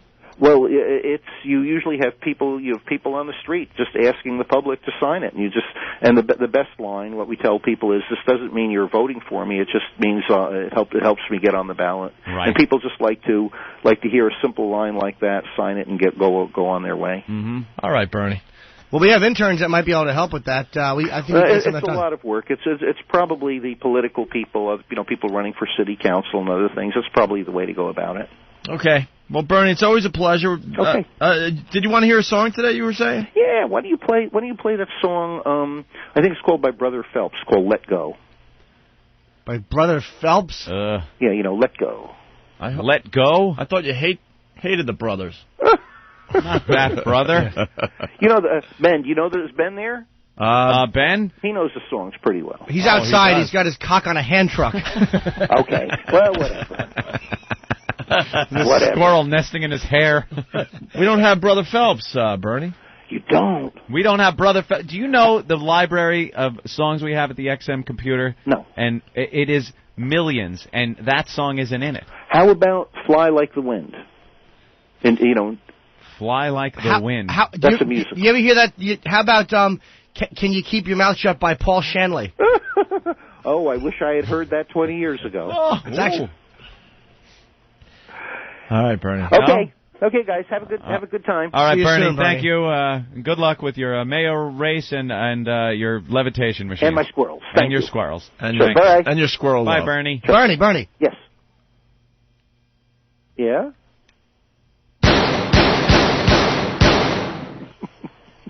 I shoot faster than that, guy. Oh, wow. He's getting all cocky. Speed is everything. Speed is everything. That's right. This Bernie Getz not going off half-cocked. We love it. Bernie, thank you so much. Bye. There he goes, Bernie Getz. Boys, as nutty as a fruitcake. We can't get enough of Bernie Love Getz. Bernie Getz. Oh, man. Squirrel love. I would love to see him be the mayor. I would love to see him just get on the ballot, that the news people would have to acknowledge that Bernie Getz is on the ballot. We have to get him the signature. We really need I would to just get love him to the see him signature. molest a squirrel. That would make my day. What is going on over there? What goes on in that head of his is just stunning. There's squirrel love. there's shooting black people, there's running for mayor. He's a busy guy. Vegetarianism and how it's going to save the world. No one would get their Ground Zero. No one would get their lunch money taken if it was all vegetarian, because vegetarian food sucks so bad. Nobody would want to get beat up. No one would want it, right? Nobody would punch you for money to buy it. And he said something that was very obvious. He said the vegetarians wouldn't go around bullying people. It's obvious they don't. They're the ones that get beat up in school. Yeah. They're the little emaciated people. Well, you've never seen a vegetarian bully. Yeah, no. You have no protein in you. You're too weak to fight. I'll put this carrot in your chest. Give me your broccoli, man. Give me it. That doesn't happen. Keith Robinson in studio. We'll continue in just a sec here. Oh, there's another killer in the O.J. family. There is. We got the story. Another? Next. He was never... When you call this effing show, there are 4 words that you must know. Learn to punch out. I'm punching out. I'm punching out. Punching out. Punching out. You got the clue. You ever do that thing where you're going on The Opie and Anthony Show. 2004, the Fall Classic as heard on XM. 2005, the hot stove is officially closed as pitchers and catchers have reported to spring training. XM Satellite Radio has you covered with the launch of MLB Home Plate, XM 175. Here's the lineup. 6A to 9A East. Baseball this morning. Hosted by Mark Patrick and former Philadelphia Phillies star shortstop and manager Larry Boa. 12 noon to 2 p. East. Baseball beat. Anchored by renowned broadcaster Charlie Steiner, talking one-on-one with the nation's top baseball writers. 2 to 3 p. East. Fantasy Focus. A show for the millions of Fantasy Baseball League participants. 3 to 6 p. East. The Show. Hosted by Kevin Kennedy and Rob Dibble. 6 to 7 p. East. On deck. With live updates from the ballparks before the evening's game. 7 p.m. to 3 a.m. East. Baseball Live. A fast-paced, multi-hour program hosted by Ronnie Lane and Joe Castellano. MLB Home Plate, XM 175, your source for breaking baseball news and analysis.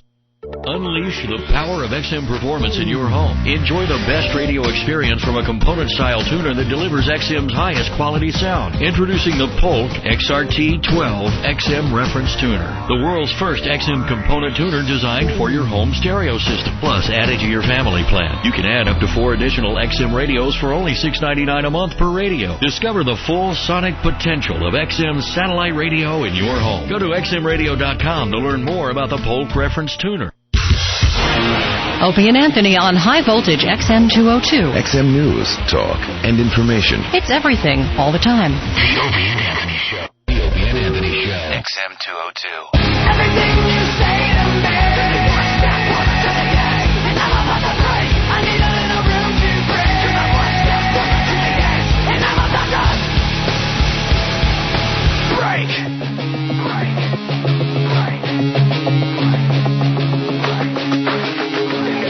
We're back already? Yeah, we're back already. Your ink is all over your hands. Well, I had to go wash them, yeah. That's because you tap the pen and the ink splats out of it, and you get it all over your hands. And then you wipe your face, and you got, like, ink on you. I think you have ink under your eye. Oh, that's great. You look like one of Keith's dates. Black eye.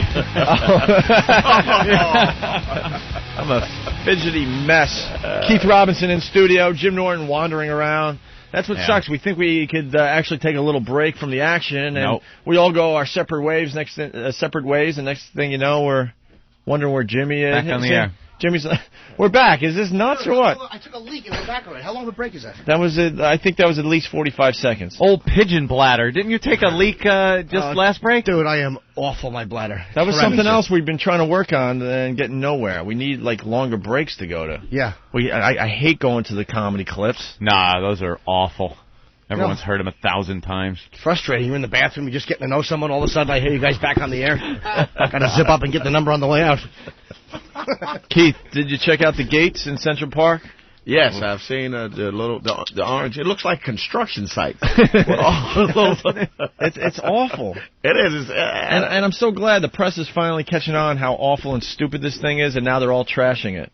Well, At first, they thought it was the greatest thing. It's pumping a lot of money into the economy of New York, but besides that, it's just awful. You know what it is? You don't want to come off looking stupid, is what it is, and uncultured. So at first, everybody was like, "Oh, this is great! It's this new art thing they're doing," and you never want to bash art because you look like a savage. You're uncivilized and uncultured. And so everybody was kind of like, "Yeah, this is going to be interesting." They put it up. You walk around, and it's like, I have no idea what this means. Are they trying to get more people in Central Park? Yeah. Why? Dude, It's not enough. Dude, not it's enough working. people? Hundreds of thousands of people have for what? Have made their way to Central Park so far. And I saw yesterday tourists walking around with T-shirts with the gates on them. That's just going to get more tourists robbed in Central Park. There you go. Yeah, they're too busy looking at the stupid gate. Right. Look at the pretty orange colors. Yeah. And then people are walking around with maps. It's like maps. If you've seen one, you've seen them all. So if you want to put up gates in Central Park, keep it at the north end, all in a row, with some chain link and maybe some barbed wire on top. That's the type of gate Central Park can use. Well, the letters to the editor, they're just going nuts now. People are writing in like crazy about the gates in Central Park. Let's see, this one. Ian writes, "What is this nonsense in Central Park? I've heard people say it's poetic and adds to the flow of the park. The park flows well all by itself. No one has the guts to question the great Christo." Oh, that's a question. No one has the guts to question the great Christo. No one wants to be the first to say it's baloney. Well, it's baloney. Baloney. Wow, he showed him. No kidding. Oof. Martha from Seaford, Long Island. The Central Park gates look like something sponsored by Home Depot. Yeah, we had said that. We said that on the show. And finally, Robert writes, "Thank goodness the city didn't have to pay for the gates. What a horrible investment. They actually make Central Park look like a giant orange car wash." Car wash, yeah. Something else we said on the program. That's interesting. Did you read the one letter that said that they're really beautiful and they add a lot to the park by Big K from New Jersey? That ass. And then Big Kev helped put it up. He was part of the construction friend crew. of the show here, big guy. Yeah. And then our pal, good old Tony Danza, they got a bunch of pictures of him in the Daily News. Yeah. He's rollerblading under the gates with a camera, I guess, filming something for his stupid show. Got a camera. And the dummy hits the gate with his right rollerblade, falls down hard into the gate, and the camera goes flying. Like, this is no bit. That is fantastic. Just looking like a complete idiot. They got 4 pictures in the Daily News today. Here's what it looks like. It looks like his foot went into a grate that's on the sidewalk there, and his feet go right out from under him. He face plants into one of the poles, and his broken camera is now laying on the sidewalk. And I don't know. You think they'll show that on his show? Is it supposed to be today, maybe? I'm sure they'll show it. If they can get the film, yeah. yeah. Gotta see that. Yeah, my big fat mule just got in the way, and I tripped over it, all right? If that guy doesn't make you just feel like an idiot to be Italian. There are some Italian guys that just like... Why do people just hate this guy? This is a guy that it's certain celebrities that people just hate. Yeah. Like, why do you just latch on to certain celebrities and go, ugh. I think because he's a phony. I think it's all an act, and he's not that nice and cutesy in real life. Yeah, there have been stories about Tony Danza that weren't really that cute and nice, And he comes up, and now he's a talk show host that just has droves of these rubes from the Midwest. These women come in and just adore him. And, he's playing the part well. Seems to be doing all right. But he's one of those guys that, like, as an Italian guy, you look at him and it's just dripping wop. Yeah. That whole thing. Just be an American guy, He's always, hey, we're cooking some pasta today. My grandma's meatballs are gonna be fantastic. We're gonna cook that up. I'm gonna wear a red, white, and green hat and a little curly mustache like on a fucking pizza box. It's like, and when I see stuff like that, all I can think of is how a black guy would feel if it's like, Lordy Lord, we got some fried chicken and watermelon today. It's the same way I look at that. It's like this. You don't have to be overly ethnic. Right. It's ridiculous. He's a stereotype of an Italian guy, as I talk with my hands. And you were watching The Daily Show? I got the clip. Is this worth playing? Or? Well, Stephen Colbert, they went to him as the senior art correspondent, whatever it was, for The Daily Show. And he really summed up in great sarcasm what these gates are all about. Yeah, you It's guys pretty got to funny. understand in the rest of the country how ridiculous this looks in Central Park. It's front page. And if you think it's news. art, that's fine, because a lot of people are emailing me going, hey, you don't know what you're talking about, blah, blah, blah, blah, blah. But it really looks ridiculous. Yeah, it's not. I don't see it as art. I see it as a construction project. This is something. I think art has to be done. I can't define art, but I think a good rule of thumb is something very unique that only you can do, and somebody really can't duplicate it. You know what I mean? Yeah. It can't be. You can't take the Mona Lisa and paint it again. It's you can't. This project just looks way too simple. Yeah. Way too simple. You have enough money and people with wrenches. You could bolt this thing together. To me, that isn't really How art. many gates were there? Like 7,500 or something like Yeah. that? 7,500. All looking the same. Yeah, so I don't see it as that, but And they're calling it saffron. It's orange and Home it's Depot orange. And it looks very cheap too, by the way. Just very cheap looking. Stinks. Yeah. So this is what the Daily Show had to say about it. It's pretty funny. Simply put, the gates is a triumph, John. An artistic milestone that may finally put New York on the cultural map.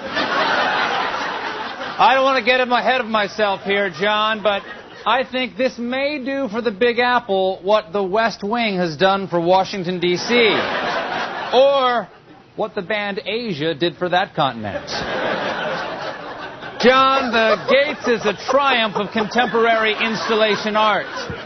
Each gate redefining its section of the park as not a public place for private reflection, but a private place for public reflection. Juxtaposed with the barrenness of the midwinter, the Gates posits a chromatic orgy. This riot of color achieves a rare re-defamiliarization with the nature of place-time, the whatness of our awareness. No longer framed... I'm sorry, I've run out of crap.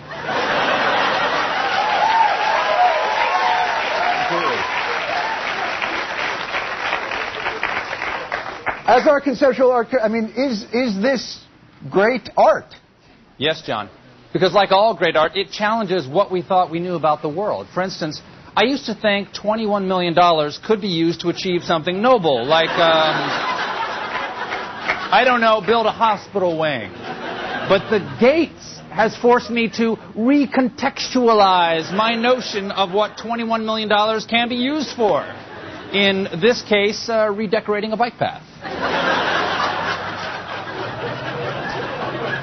So you believe that shrouding these walkways in these orange curtains will somehow change our lives in New York? You know, it's happening already, John. Just today, I saw an installation artist take a sandwich and wrap it in a paper-like substance, almost waxy in texture. And he kept wrapping it, and obviously I'm not doing it justice here, but he kept wrapping it until he had visually achieved not sandwich. Then, and this is the genius part, John, at the last minute, he cut it in two in a final act of re-sandwichment. So you had lunch at a deli? Okay. Fine. I was at a deli ordering lunch. That's how you need to think of it, John. They do a real good job on that show. Yeah. Stephen Colbert is very funny. He is. The whole gang over there, man. That Daily Show's great. Perhaps the best door slam I ever got, a tough crowd, was Colbert in the middle of talking. Really? I asked him a question, he starts talking, and I slammed that door so hard, I knocked lights out of the fixtures.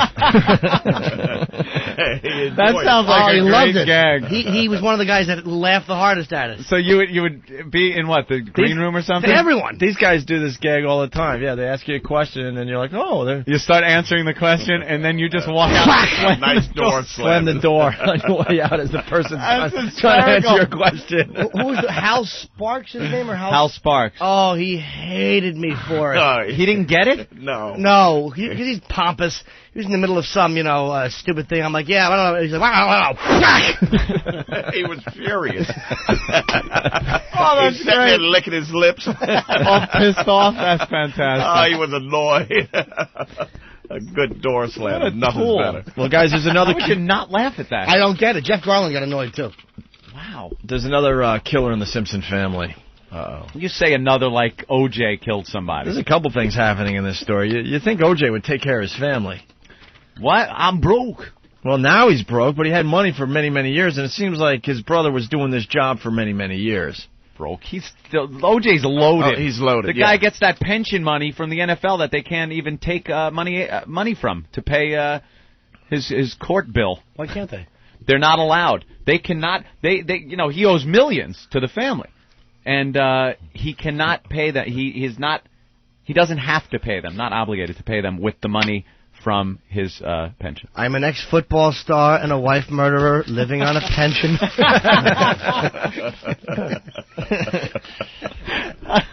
So O.J.'s brother crashes this bus, and a passenger was killed, Anthony. O.J. Simpson's older brother was the driver of an airport shuttle bus. He's That's driving like one of the worst jobs ever. That's one of those things where they load the baggage in and take you to the terminal from the nearby hotel? Yeah, pretty much, right? So it crashed on a freeway, killing a passenger. Did you know that O.J. had a brother? No. I didn't see him at the trial. This is the first I've ever heard of O.J.'s brother. It's Melvin Leon Simpson, 58. Melvin Leon. Melvin Leon. He may have fallen asleep. Sound like one of the Temptations. And now, Melvin Leon Simpson, live at the Apollo. Melvin Leon Simpson, 58, may have fallen asleep at the wheel before the bus struck a guardrail Friday and veered into a concrete support column, according to the California Highway Patrol. Simpson was near the end of his 8-hour shift and suffering flu-like symptoms when the 21-seat van crashed, killing 57-year-old Lynn of Phoenix. Wait, are you showing us his brother? Because O.J. gave all Nicole's family jobs, and he didn't give his brother a job. He didn't give his poor brother, He didn't give Melvin a shot? Melvin. Poor Melvin. Couldn't Melvin been... He should have been Cato, you know? Yeah, Cato. He let Cato live in his friggin' house. And Melvin's driving passengers from the airport. And Melvin's crashing the bus. What a scumbag. Even Fred Goldman got a job as the little guy on the Monopoly cards. Don't pass go. Don't say hi to your son on his birthday. Wow. No one ever went to, Melvin Leroy Simpson. Nobody ever said, at the trial, you never heard anything about nothing. Melvin. Never called him as a character witness? Nothing. Boy, they must be really on the outs, man. Or Melvin Leon. Melvin might be a little slow. Maybe Melvin did it. Melvin. It could have been Melvin. The whole time they could have pinned it on Melvin. It's Melvin. Melvin Leon. He showed up just to pet her hair, and she screamed, "Get off me, retard!" So he stabbed her. Wow. Oh, this is your football great brother. Even back in the days, you never heard of Melvin Leon. No one ever heard of Melvin Leon. Wow. Well, we got to seg into this little thing. We love this. That? The O.J. montage prank phone call thing that Kid Chris did. Oh, I remember that. This thing is hilarious. Kid Chris, sort of a friend of the show, kind of. Yeah. He got O.J.'s cell number, and he called him many, many times. And he put this together. Yeah. Oh, Juice? Yeah? Yeah, what are you doing? Who's this? This is AC. Let's go kill somebody tonight. Bye. Juice? Yeah, hello. OJ. Who's this? It's Al Michaels. My wife's been acting like a real bitch. I was wondering if you could help me kill her. What do you say, champ?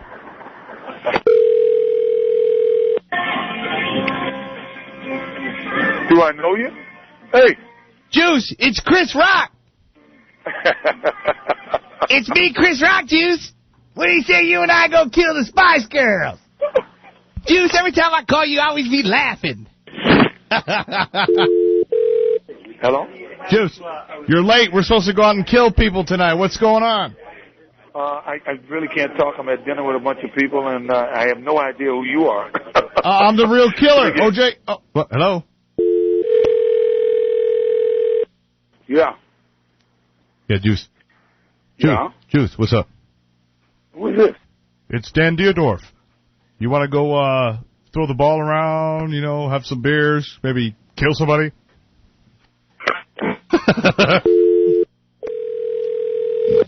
Yeah.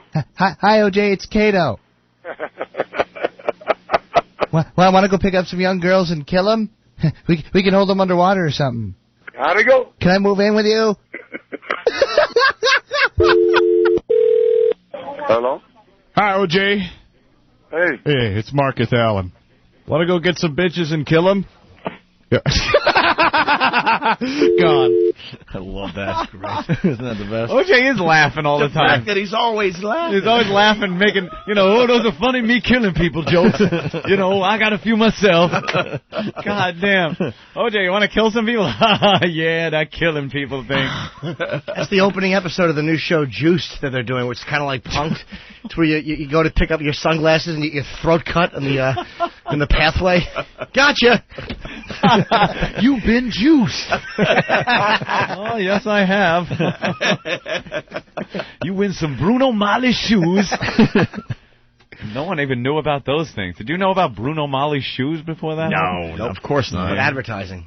What advertising? Opie goes by, sees the shoes, throws a chocolate-covered strawberry at him. All mad. Anthony, remember the other day, moving back to the art thing? We were talking about what real art is instead of the stupid gate thing. Yeah, I made a little joke about that. And we were talking about the dogs playing poker. Poker playing dogs. You've seen this thing, right, Keith? No, you could buy those at Walmart. Yeah, it's a very famous painting. It's known as trash art.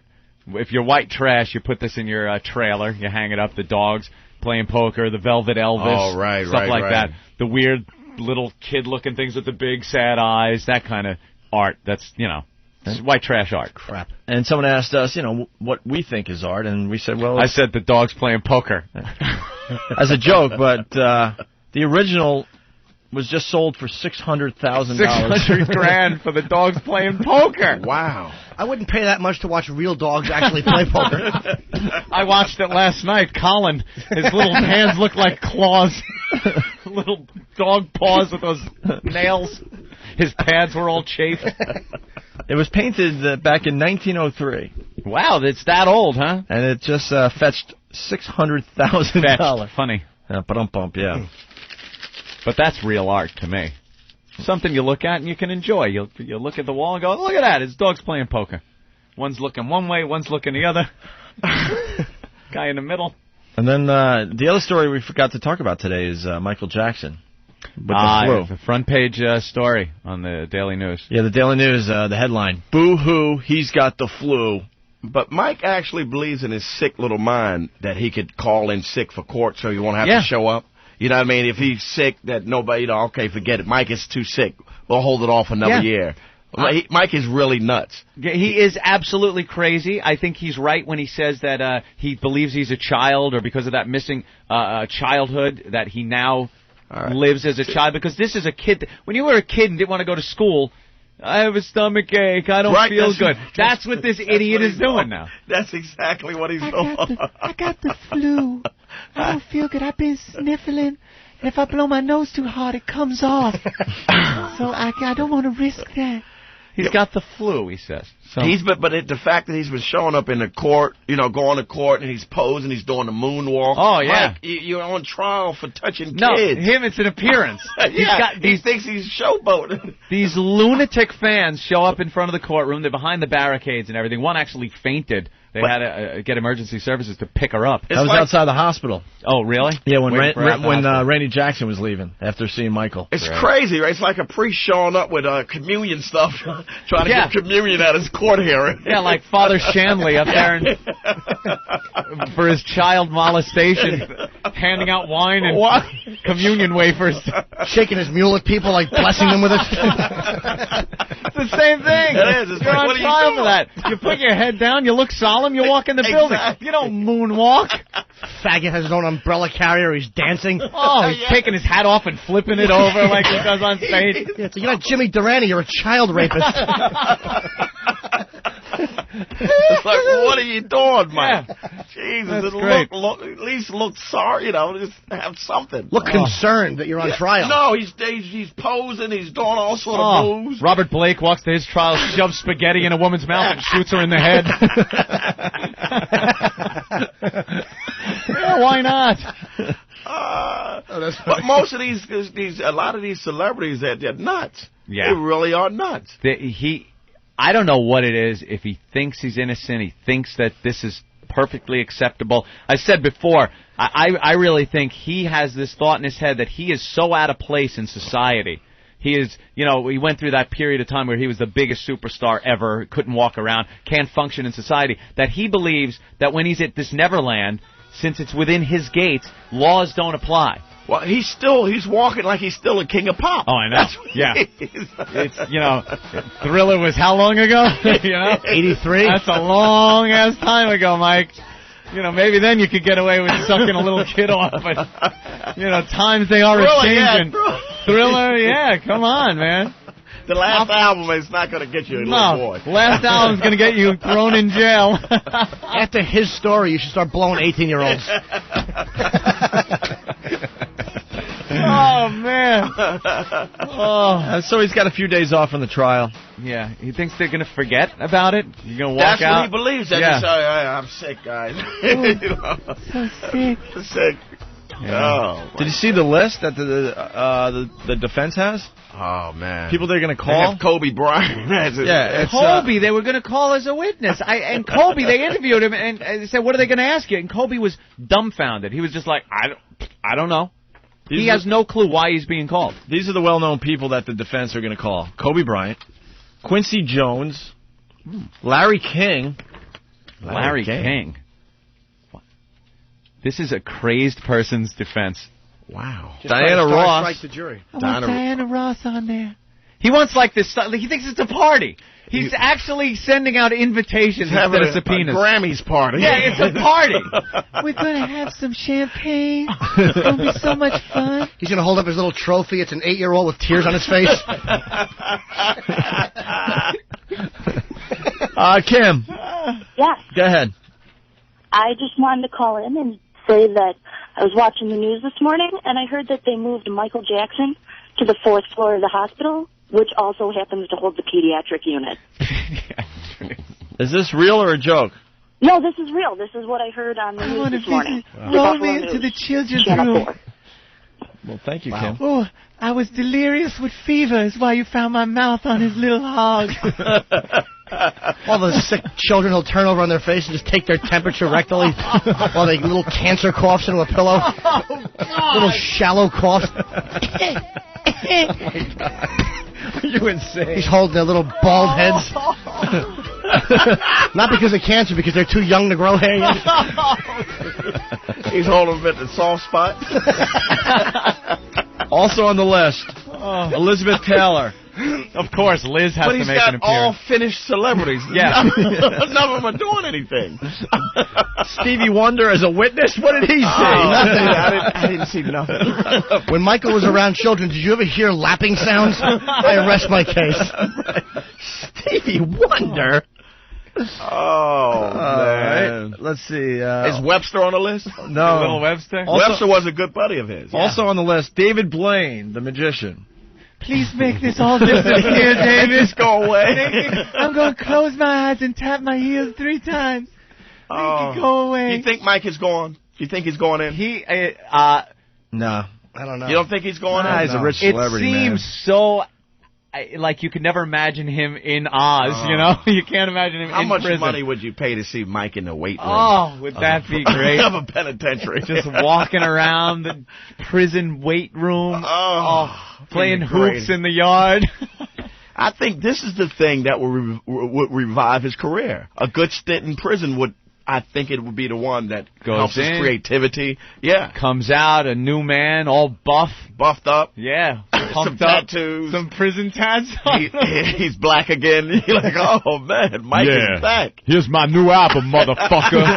I'm Michael Jackson. Yeah, deep voice. Whoa. Y'all bitches think I'm playing. Also on the list is that, how do you say his name? Deepak. Deepak Shakur or whatever. Chopra. Yeah, Chopra. Shakur. What are these people called for? What does he do again? Tupac? No. This is the guy who's a spiritualist. Chopra. He's big in L.A. They all love him. Chopra. Right. Also, Steve Harvey. Steve likes Mike a lot. Wow. Nick Carter. Not from BCN. No, Nick Carter. The Backstreet Boys. Yeah. Okay. Maury Povich, Anthony's on the Maury. list. What is Maury going to say? Bring Michael some progeria kids. Most from of these show. people are like 70, 80 years old. Get the kids. Get some kids that can testify for it. That'll help them more. Yeah, where are the kids that were at Neverland? Come on. Well, this is for the defense. Yeah, the prosecution's going to parade a few of them. I know. But that's what I'm saying. I'm saying get the kids who can, vouch for you. Some celebrity kids. Prosecution's witness list looks like Romper Room. Bob McAllister's going to be the judge. Little Joe, can you put the rattler down? Speaking to the microphone. Lawyer just goes up there with a mirror with no glass in it. I'd like to call Billy and Johnny and Petey and Bob. Every question is going to be answered. How many times did he rape you? This many.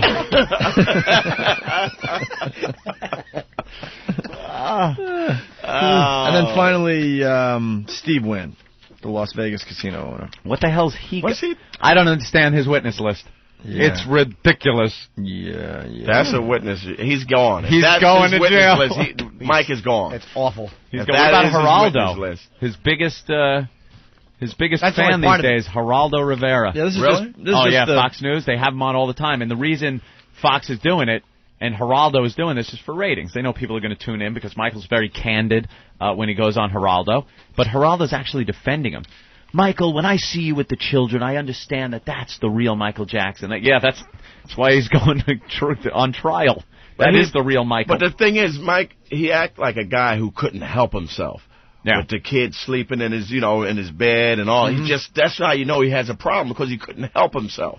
It's like, But he will never say that. Right. He thinks there's nothing wrong with it. He's trying to say, by inviting sick children to Neverland to go on these rides and look at the animals, he's being a great guy. That's fine. If he was just doing that, that is a great guy. Any of these accusations that came up, you'd have things in place that would protect you. You'd have chaperones, you'd have guards, whatever it is, to protect yourself against something like that happening. Right. But that's not the case. No. He's helping a bunch of kids out, but he's picking the ones he likes, bringing them up into his secret room. The little weak kids. I'm like a lion on a plains of the Serengeti. I see a limping zebra. I gotta stick my mule in it. Well, you know what happened was the kid said, only put it in halfway and don't pump.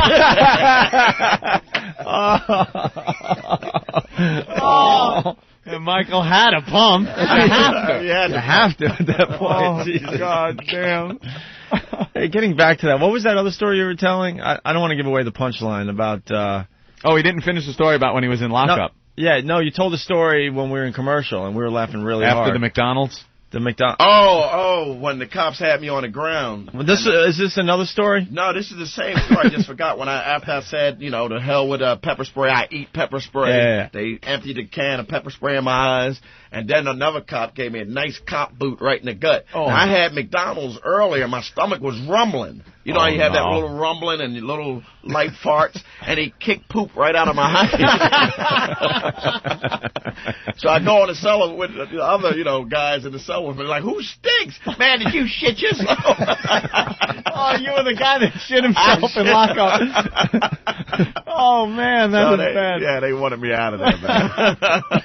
And the cops hated me so much they wouldn't let me wash up. Of course not. That's gold for them guys. They took making me you to sit in your own crap. They took me to the hospital, and the most beautiful, nurse, she was like, ooh, he stinks. I could hear her as she left the room. This guy stinks. No shot. If you stink of crap because you've crapped yourself, you pretty much ruined your shot with the chick. Yeah. I'm in cuffs and I shit my pants, but I'd love to take you out when this is over. That's great. Keith, you're hilarious today, man. I love it. Should we take a break, I guess? Yeah, we'll take a quick one and then come back. Maybe we could take a long break. So maybe we could, take some leaks and stuff. Kevin Kennedy was supposed to call in. Is that happening today? Kevin Kennedy. From, the new channel on XM, Major League Baseball. I forgot the name of the channel already. Home Plate 175. Home Plate 175, that's right. Talk about, what's his name? I think they had Jose Canseco on yesterday, right? Yeah.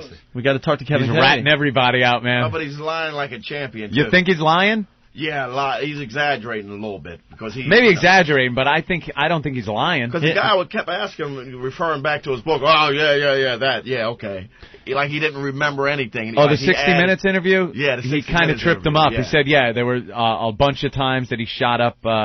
What's his name? McGuire in the ass. Yeah. In the ass with the That's steroids. so funny. Shot him in the ass. Big red ass up in the air. Oh, God damn. Speaking of Mark McGuire, where do I get the steroids is all I need to know. You see his wife? If this is what you get when you do steroids, wow. Where do I begin? There's a picture of Mark McGuire with his wife in all the papers in New York today. This woman is perfect. Yeah. She is the big, tall, blonde, big boobs. She looks like a stripper. You think he shot her in the ass with steroids? Yeah, give her some of it.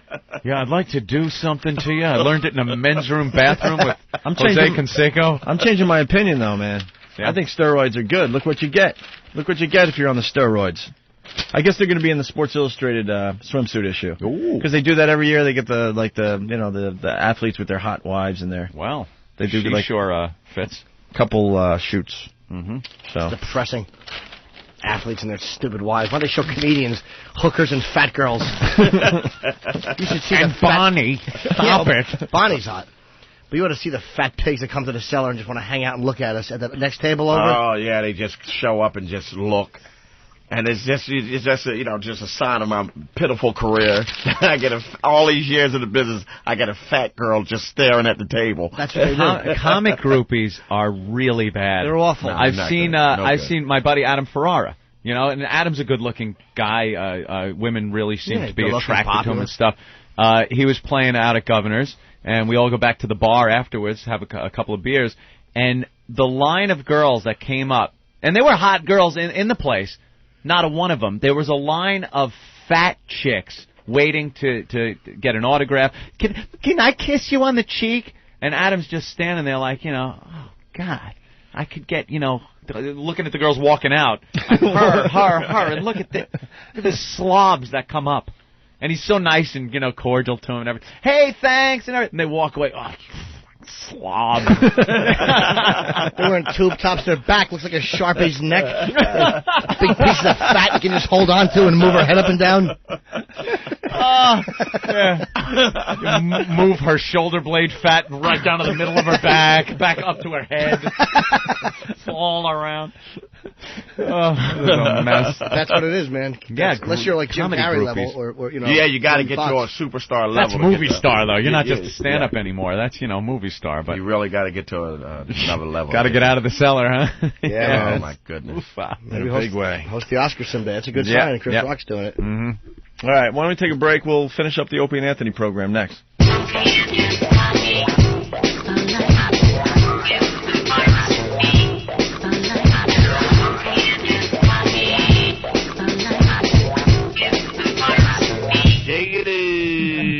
That's the real deal. Yeah, that's what we do.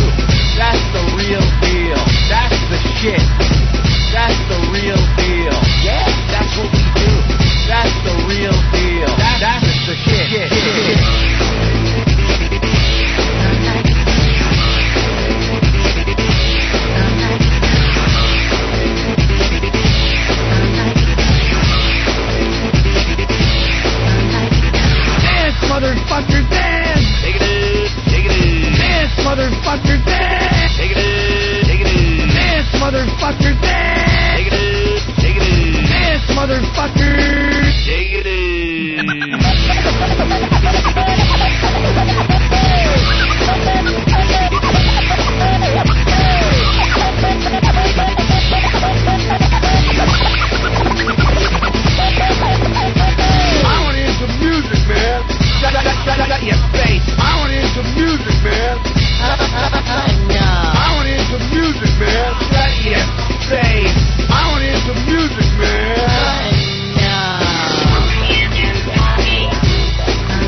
So it's great to be back in Texas, where the speed limit on the interstate is 70 miles an hour.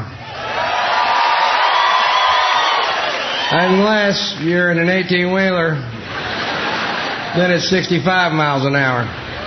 Unless it's at night, then it's 60 miles an hour. Unless you're in a car pulling a big trailer, then it's 55 miles an hour. And they do this, of course, because having everybody drive the same speed on the same road just doesn't make sense.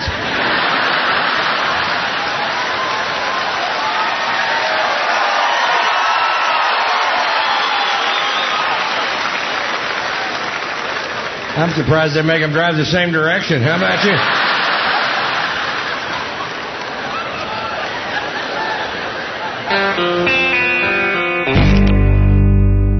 I couldn't spell when I was a little kid. I couldn't spell, so my parents got all concerned. So they went down to the toy store. They bought me a little red box called Speak and Spell. You remember that, Speak and Spell? They shouldn't have called it Speak and Spell, but they should have called it Speak like the devil. Remember the voice? A-E-I-O-U. What was that? A-B-C.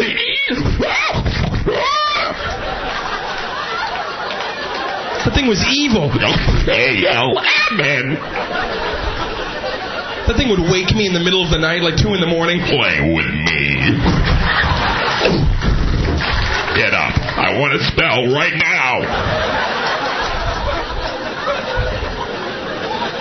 I'm 8 years old. I spell great. I talk like a freak. I'm like, Mom, something is wrong. Something is W-R-O-N-G.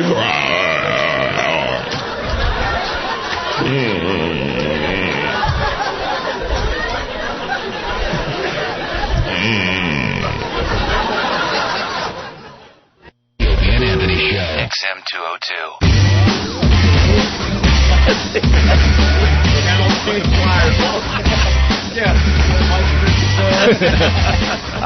Dan in Minneapolis. What's up, Dan? Hey, I just wanted to say you guys are doing a hell of a job. Thanks. I got into a little accident. You got it. You got. Jose Canseco shoot Martin. I have no idea what he's saying because he's not really playing along here, and he's still talking, and we're trying to help him out. And this isn't Marvin Luther, is it? I don't know. Got into an accident? He's still talking. Marvin Luther. And we're talking Wasn't that over his him. name? So funny, man. Wasn't that, what's OJ's brother's name? I couldn't explain it. Melvin? Melvin? He's Melvin? still Melvin Leon. Leon? Marvin Luther? Marvin Luther? Marvin Luther Simpson Jr.? Melvin Leon King. It's a holiday. First Monday in February, you flip a bus and kill someone. Dan, I don't know what you said, so I think you like the program, though. He right? likes the show. Thanks, Dan. All right, well, that was a waste of time. And then we got this idiot. We always have these idiots. Guinness, what's up? Hey, O&A, what's going on? Hey, man. Hey, little Jimmy. Hi, Guinness. Hey, I want to know when you guys are going to get some women up there, have a good little contest, like a wiffle ball bat, 55-gallon drum challenge. Ooh, remember that one? Oh, I used to love it, man. I remember you guys back in Boston. That stinks, though, the 55-gallon drum. Yeah. Remember how bad the studio smelled? We actually had to take Vicks and put it under our nose like there were dead bodies in the studio. Yeah, that was awful. The smell was horrendous. And then we almost got in trouble because a cricket went in a girl's ear.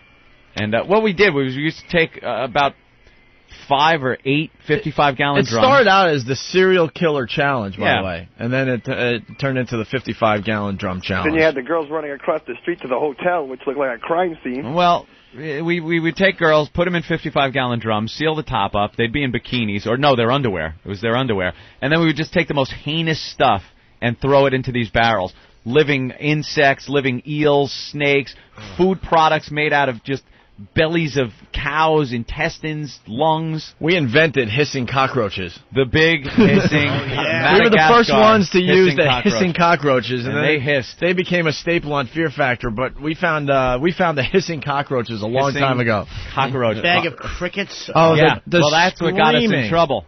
That's what got us in trouble with that goddamn. You know what we should do? event. Maybe tomorrow, if it's not too hard, get some of the reactions when we're dumping stuff into the 55-gallon drum. Yeah, the screams that would come out of these If it's barrels. too much work, forget it. But the screams that would come from these barrels. Remember the big eels? Yep. That were flopping and hitting the barrel, and we're trying to get them into the barrels, and they're just losing their minds or whatever. A girl their little screaming eel in horror. minds. You get a girl screaming in horror with that muffled, echoey sound of a barrel. Then the pig's It's blood, you fantastic. drop it in Pig's there. blood. Yeah, we'd pour pig's blood in on these girls, and then we poured the crickets in. One cricket crawled in a girl's ear and wouldn't come out. She couldn't get it out, so she had to go to the hospital to get it taken out. Meanwhile, we take her out of the barrel. She's covered in pig blood and in her underwear. Now, the emergency guys come upstairs, put her on a stretcher to take her down, because I guess that's just standard procedure. They're trying to get the cricket out of her ear. Couldn't, so they decided they're going to take her down to the hospital. They didn't know what was going on. They were ready to call the cops. Well, they bring her through the lobby of the building, and here's this girl head to toe covered in blood in her underwear. Oh. Coming out of our studio. Hi, the Opie and Anthony Show. Yeah. Enjoy. That really did not bode well with the security of the building. Bad she must have smelled, too, all that stuff on her. Awful. It was a great bit. Like she got kicked in the guts with a stomach full of McDonald's. Hey, I got another question for you. We'll try to get some audio of that tomorrow, but before you go on to the next question, something that is pretty good for the new listeners, instead of us redoing that show, you go to oavirus.com, and Ed over there, FedEx, whatever, he does a great job updating that site all the time with a lot of the bits we talk about. So I'm sure if you do a quick search, you could find the 55-gallon drum challenge shows, and when you know we had a bad show one day, maybe you go to oavirus.com and check out one of the old shows, all right? Sometimes it's not worth trying it again. That's what it is. If the situation comes up where, we get a bunch of girls that want crap poured on them, maybe we'll do it again. But sometimes Well, you can't get them through Master Post security checkpoint anyway. Yeah, well, a lot of the great old shows are on oavirus.com, some classics. Did y'all ever have transvestite wrestling? Transvestite wrestling? Yeah, I think that's a new. It's something. I've been involved in it, but not not in a radio bit. Put a lipstick camera in Jim's car. You were trying to get your money back when you've made a gender error? Gender error. Yeah. I didn't lie, motherfucker. You made the assumption. Hey guys, I was surfing around the internet last night and I came across this website, eatabullet.com, and I saw Jimmy's playing in Houston this week, but when's he going to come to, like, Providence or Boston? I'm doing Boston. Tickets, I think, went on sale today. The Comedy Connection in April. I have to find out. Actually, I just booked Boston. I just booked Atlantic City. So I will let you know tomorrow. But I think Boston went on sale today at the Comedy Connection for April 8 and 9, or if 1, 2. I think it's April 8, 9 at Boston. All right. Thanks, Guinness. Hey, have a good night. Punching out. Thanks. All righty.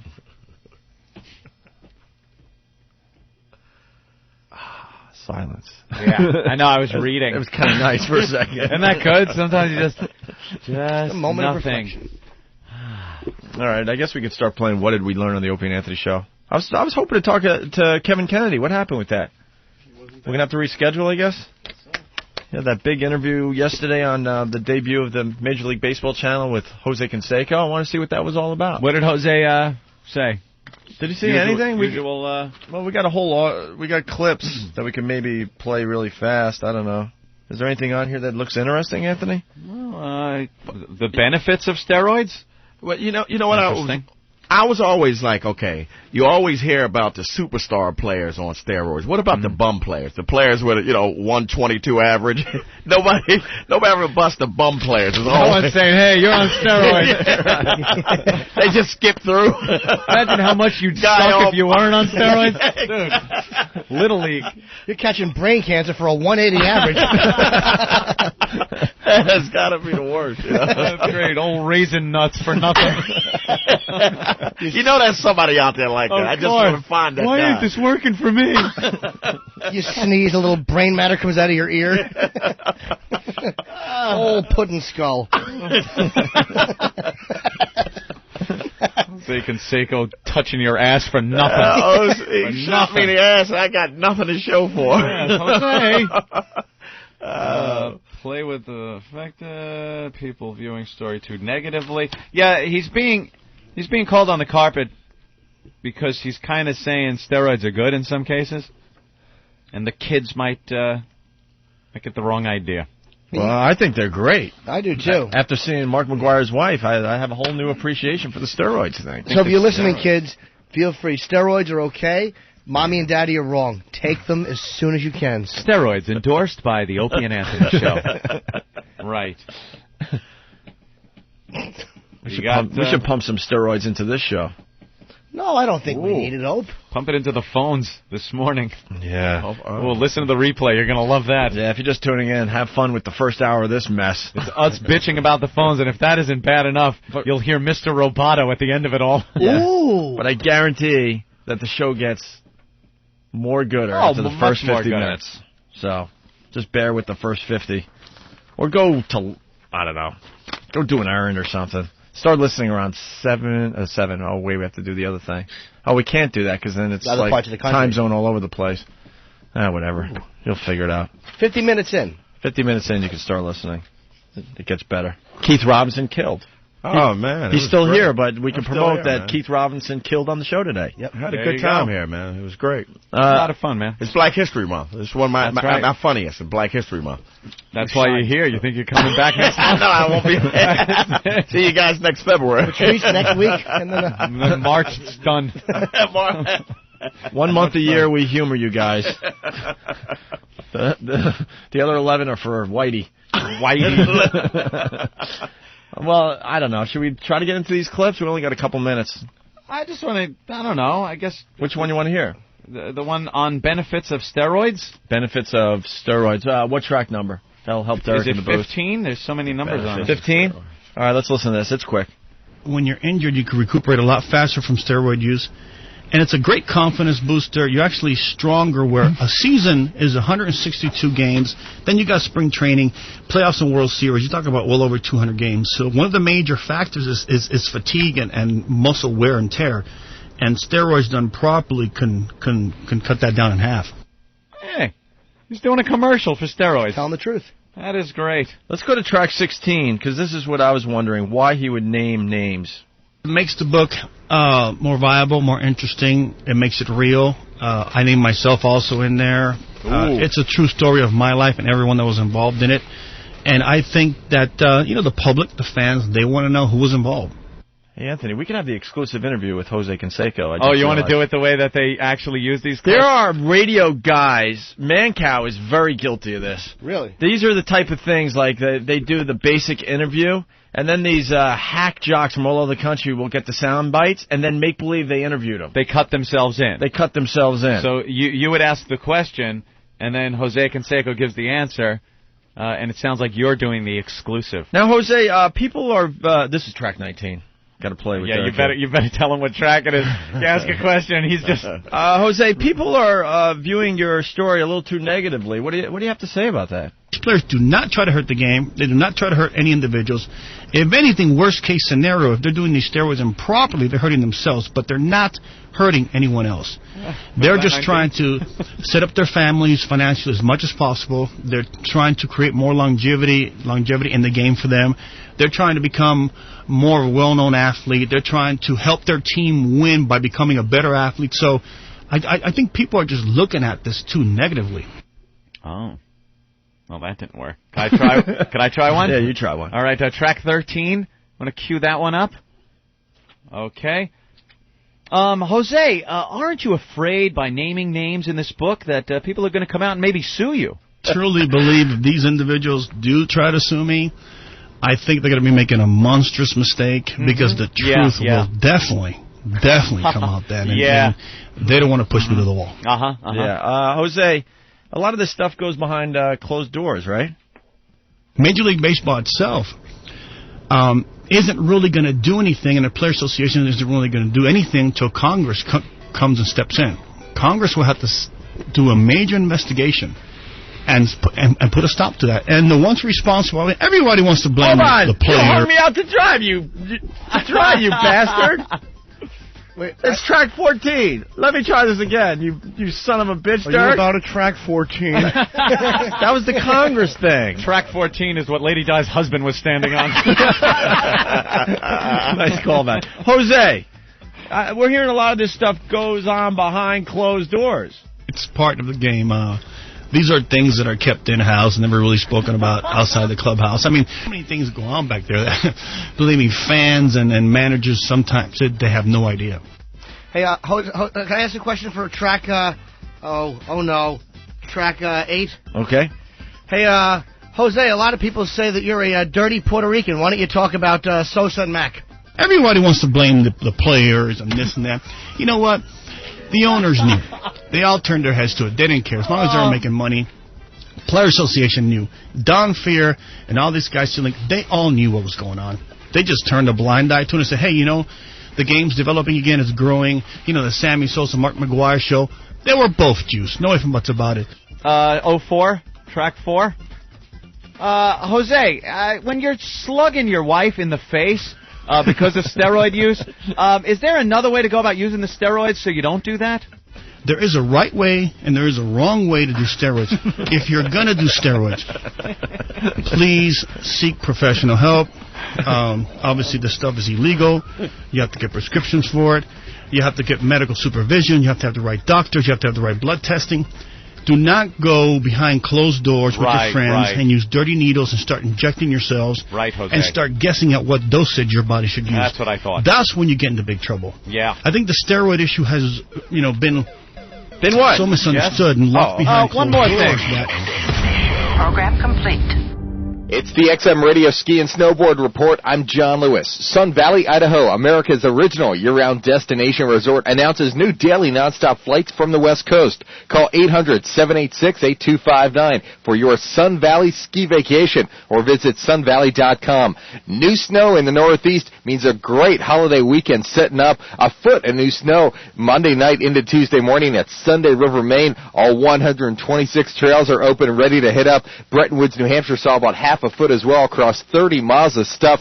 Killington, Vermont with almost 200 trails. They got a rail jam coming up at Bear Mountain this weekend. Let's go to the Catskill Mountains of New York where Hunter has crisp, clear skies today and a solid 100-inch base.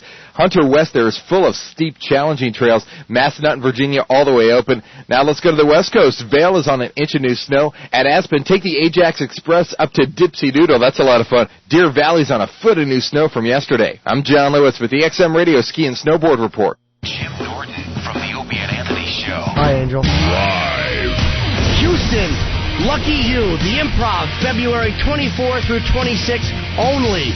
That's right, Houston, the Improv, February 24, 26. Box office 713-333-8800. 713-333-8800. For more information, check out Jim's website at eatobullet.com. I'm very good at cutting the radio spots.